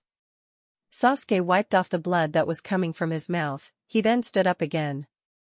Naruto was watching Sasuke closely, he wondered if Sasuke realized yet that this battle was over. He knew Sasuke would never admit it, but deep down, he believed that he had to know. Sasuke, this fight is over, you can't beat me. Naruto said this without showing any emotions. That technique can only be used when you activate the Manjikyu, correct? He asked the question more so to himself than to Sasuke. Naruto continued to give his analysis. I see that it eats away at your chakra, which means that the technique was designed to be used to end a fight quickly. The technique was ineffective against me because my speed and power matches the power boost that you got from that technique. But unlike your technique, which seems to be fizzling out as we speak, my natural attributes won't fade. The blue aura covering Sasuke began to fade until it was completely gone. The Manjikyu Sharingan disappeared, revealing his onyx eyes. Sasuke knew that if he didn't think of something fast, then this fight was over. What should I do? If I use Amaterasu, then I will drain a significant portion of my chakra. If I use the curse seal in conjunction with the Manjikyu, then, no. He's still not using that power that he used in our last fight. If I use that now and exhaust myself, then he could call forth that red chakra and win this fight. A thought came to him, I got it, I'll use. His train of thought was cut off by a kick to the face. Naruto continued the assault on his former teammate. Sasuke was defenseless to stop him. Naruto was moving so fast that he couldn't manage time to block. Naruto was picking the Uchiha apart. The most people in the crowd couldn't believe what they were seeing. Sasuke, who was in line to be the next Rokudan, was getting beat senseless. Hell yeah, go Naruto, kick that pompous Uchiha's ass. Kiba shouted, pumping his fist. Rubbing his ears, Shikamaru tried to recover from Kiba's loud cheers. Kiba, could you be any louder? Naruto is winning, it's pointless yelling. Come on Shikamaru, you can't tell me you're not enjoying this? Kiba said this while having his hand around the shadow user. Shikamaru broke free of the embrace, he then shrugged, I'm only here because Ino felt 2 immense chakras. I was actually watching the sun set, but the sun is a setting and it looks like I won't be doing what I intend to do. Why didn't you just tell her you didn't feel like coming? Niji asked. It would have been so goddamn troublesome to argue with Ino. She would have kept nagging until I said yes. So to avoid her arguing, I decided to come. She's more troublesome than my mom. Ino had overheard what Shikamaru had said. She was not happy to say the least. She balled her fist and planted it into Shikamaru's head. He was now face first in the dirt. Shikamaru, how dare you call me a nag? If you weren't such a lazy person, no one would have to force you to do things. Another thing, how dare you? Shikamaru rolled on his back to look at the setting sun. Note to self, keep your mouth shut, it's less troublesome in the long run. Naruto was attacking Sasuke with a barrage of kicks and punches. Naruto flipped over Sasuke. When he landed, he quickly did a back flip kick. Sasuke went in 2 feet off of the ground before landing on his back. Naruto resumed his fighting stance. Sasuke got back up off of the ground. His eyes were fixed on Naruto's. Keep him focused on my eyes. That's it, Naruto, and, now. Sasuke activated his Sharingan, so after it went into its Manjikyu form. Naruto had no time to react, he found himself in one Sasuke's ultimate techniques. Naruto looked around. The sky was red, every object he could see was black. He looked at his hands to see it was black as well. Where the hell am I? You're in the world of Tsukiyomi. This is the ultimate Genjutsu, there is no escape. I control everything here. Sasuke's voice echoed through world of Tsukiyomi. Naruto was looking around. Suddenly, he saw Iruka in front of him dead. Naruto let a tear fall from his eye. He then heard a familiar voice scream. He ran in the direction of the voice. He saw Yumi tied to a pole. When he tried to run to free her, he was frozen in place. He found himself tied to a cross. All he could do was watch as Sasuke appeared in front of him. I control everything in here, Naruto. Sasuke then turned to Yumi, and I control her life as well. Sasuke walked up to Yumi and placed the sword that he held at her throat. Please, don't. Naruto pleaded. Sasuke gave an evil grin before he slit her throat. Sasuke appeared in front of Naruto. He pointed the spot where he just slit Yumi's throat. Her dead form faded, and then she reappeared again. You will watch me kill her over and over for the next 72 hours. Also, 100 of Sasuke's appeared in front of Naruto. I will be impaling you with shurikens. All the Sasuke's threw the shurikens, all hit Naruto, who screamed as they made contact. It's only an illusion, but this pain is real. Damn, how can I break this jutsu? Naruto, who was bleeding all over, smirked at Sasuke. Fox, free me from this damn illusion. Naruto hated asking the fox for favors, but the fox wasn't that bad. Well, he started getting better when Naruto became strong. He stopped calling him a weak container. So you finally want my help? You haven't asked for my help in 6 years. Ironically, it was to fight this idiot. Just break this jutsu. If I had experienced this technique before, I would have tried to develop a counter for it. Besides, I know you want to see me kick his ass. Naruto said to the fox, this is pretty good technique, for a human. It is very hard, near impossible for humans to counter. I will break this technique, because I refuse for people to see my container as weak. The fox stated. It kinda sounds like you're worried about me. I didn't know that the king of all yokai could care for a lowly human. Naruto said sarcastically. The Kyuubi growled, damn you Yondaime. I wish I was free from this prison. If I were free, I doubt you would talk to me in such a manner. If I was free, I would feast on your corpse, I would. God damn it, just break the technique, I'm tired of hearing you would eat me if you were free. Say something new, you damn fox. Mwahahaha, you got guts, Kit, I'll give you that. Okay, let me break this pathetic technique of this bastard. Sasuke, wondering why Naruto was smirking at him, didn't he know that there was no escape from this technique? Sasuke was about to say something when Yumi disappeared. All of copies of himself disappeared as well. Sasuke looked at Naruto, what's going on?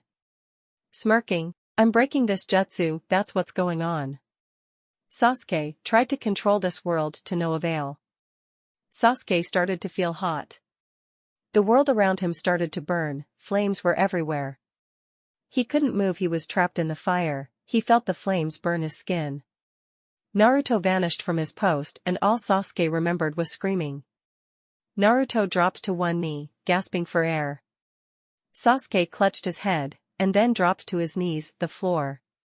Panting, he looked at Naruto with shock in his eyes. What the hell are you? Still panting, he smiled. The one who's going to kick your ass. I must admit, that was the best genjutsu ever. But I have aces up my sleeve as well. Both warriors, who were about 10 yards away from one another, stood on their feet. Naruto was feeling the mental effects of Tsukiyomi, and Sasuke was feeling pain all over. Sasuke activated his Manjikyu Sharingan again, it had faded as soon as his technique was broken. Kurenai, who specialized in genjutsu, knew that it was impossible to counter that technique. Tsukiyomi was the ultimate genjutsu. How in the hell did he counter that technique? By all accounts, he should not be fighting, he should be in a coma. I wouldn't have believed it if I didn't see it, was all Kakashi could say. Asuma's cigarette was already on the ground. He was watching the fight without saying a word to anyone, because he was speechless. Now speechless was an understatement. Anko couldn't grasp how he did it. Neji was curious as well. But he didn't expect anything less from Naruto. If one thing is for sure, it's that Naruto is full of surprises. Hanabi was watching in utter shock. She couldn't believe that someone was not only standing toe-to-toe with Sasuke, but the said person was winning. Talk about shock to the system. She looked at Konohamaru and frowned, he was going to prove her wrong for once. She hated being proven wrong. The Uchiha did the hand seals necessary. His right hand was now clutching his left wrist, electricity was visible in his left hand that was palm side down.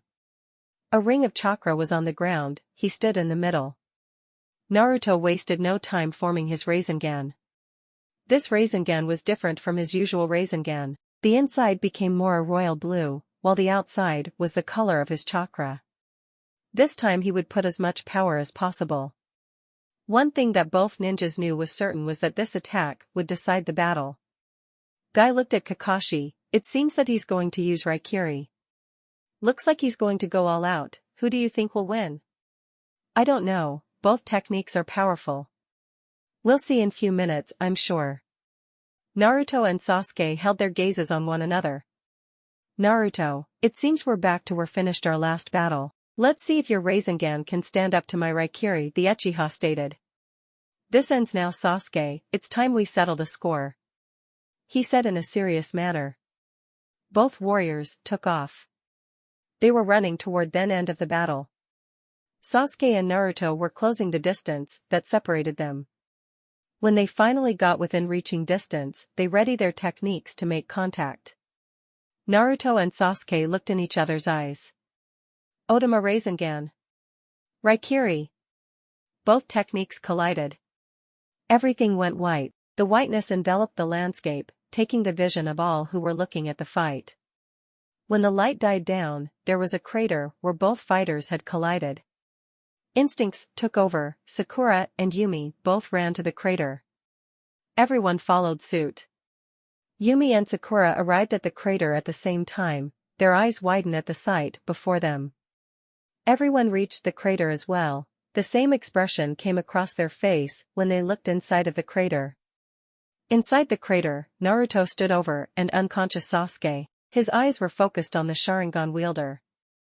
Naruto then untied the headband around his head.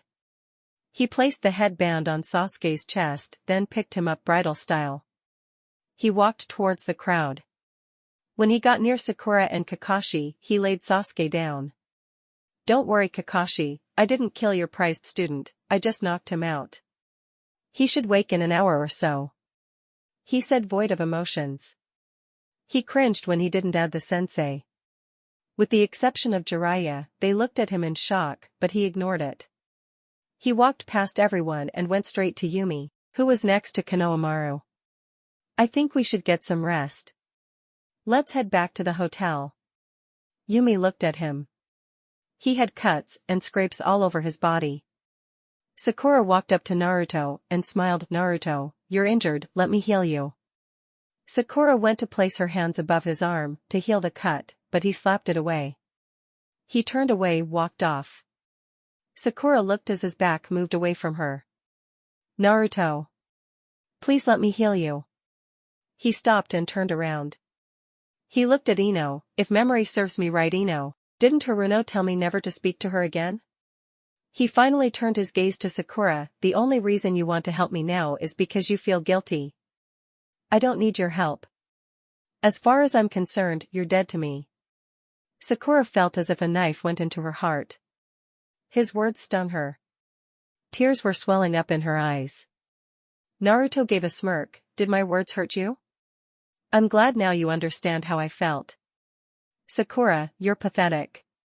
Tears slid down her cheek. Naruto, we were friends, why would you say such a hurtful thing? He spoke once more. Sakura, let's get one thing straight, you and I were never friends. I only had a few people that I could call friends in this village. You treated me badly whenever I tried to be friends with you. Whenever Sasuke and I argued, you would take his side. I did everything I could to prove that I was worthy of your friendship. I even protected you and this village from Gaara. Still, everyone hated me. If it wasn't for me, he pointed at Tsunade, she wouldn't be Hokage of this village. Hell, if wasn't for me, he pointed at Kakashi, Zabuza would have killed him. He paused for a second. Sakura, don't ever speak to me again. Maybe I should have let Gaara kill you, since you're so pathetic. Kakashi came to her defense. Naruto, that's enough. You've gone too far. Naruto glared at the man with the mask. It's just like Hatake, to protect his two precious students. I don't see how this involves you, so stay out of this, scum. Kakashi gritted his teeth under his mask. Naruto smiled, knowing he got a rise out him. What did I say is something that pissed of the great Hatake off? It must have been when I called you scum. Don't get mad, I call it like I see it. How do you figure that I'm scum, Naruto? He asked in a normal calm facade. You consider people who abandoning their friends and comrades are scum, right? I guess it goes without saying. He calmly replied. Naruto spoke once more. You abandoned me to train Sasuke during the Chunin exams, when I asked for your help. You taught him and Sakura, but whenever I asked for your help, you would say that my chakra control was horrible. Not once did you recommend something that would help gain better chakra control. How does it feel to have your best student beaten by the one you considered to be your worst? He looked at the Umbu members and the Chunin and Jounin fangirls. This is the guy you worship? Is this your Rokudame? He couldn't even beat me, and you expect him to protect the village? The Umbu members and the fangirl Kunoichis were fuming. He then turned his gaze to Tsunade. Your successor sucks. So, do you believe I'm worth the $90 million, Ryu, since I beat the soon-to-be Rokudame? Naruto looked at all the female Kunoichi swooning over Sasuke. He knew no matter what he did, Sasuke would always have their respect.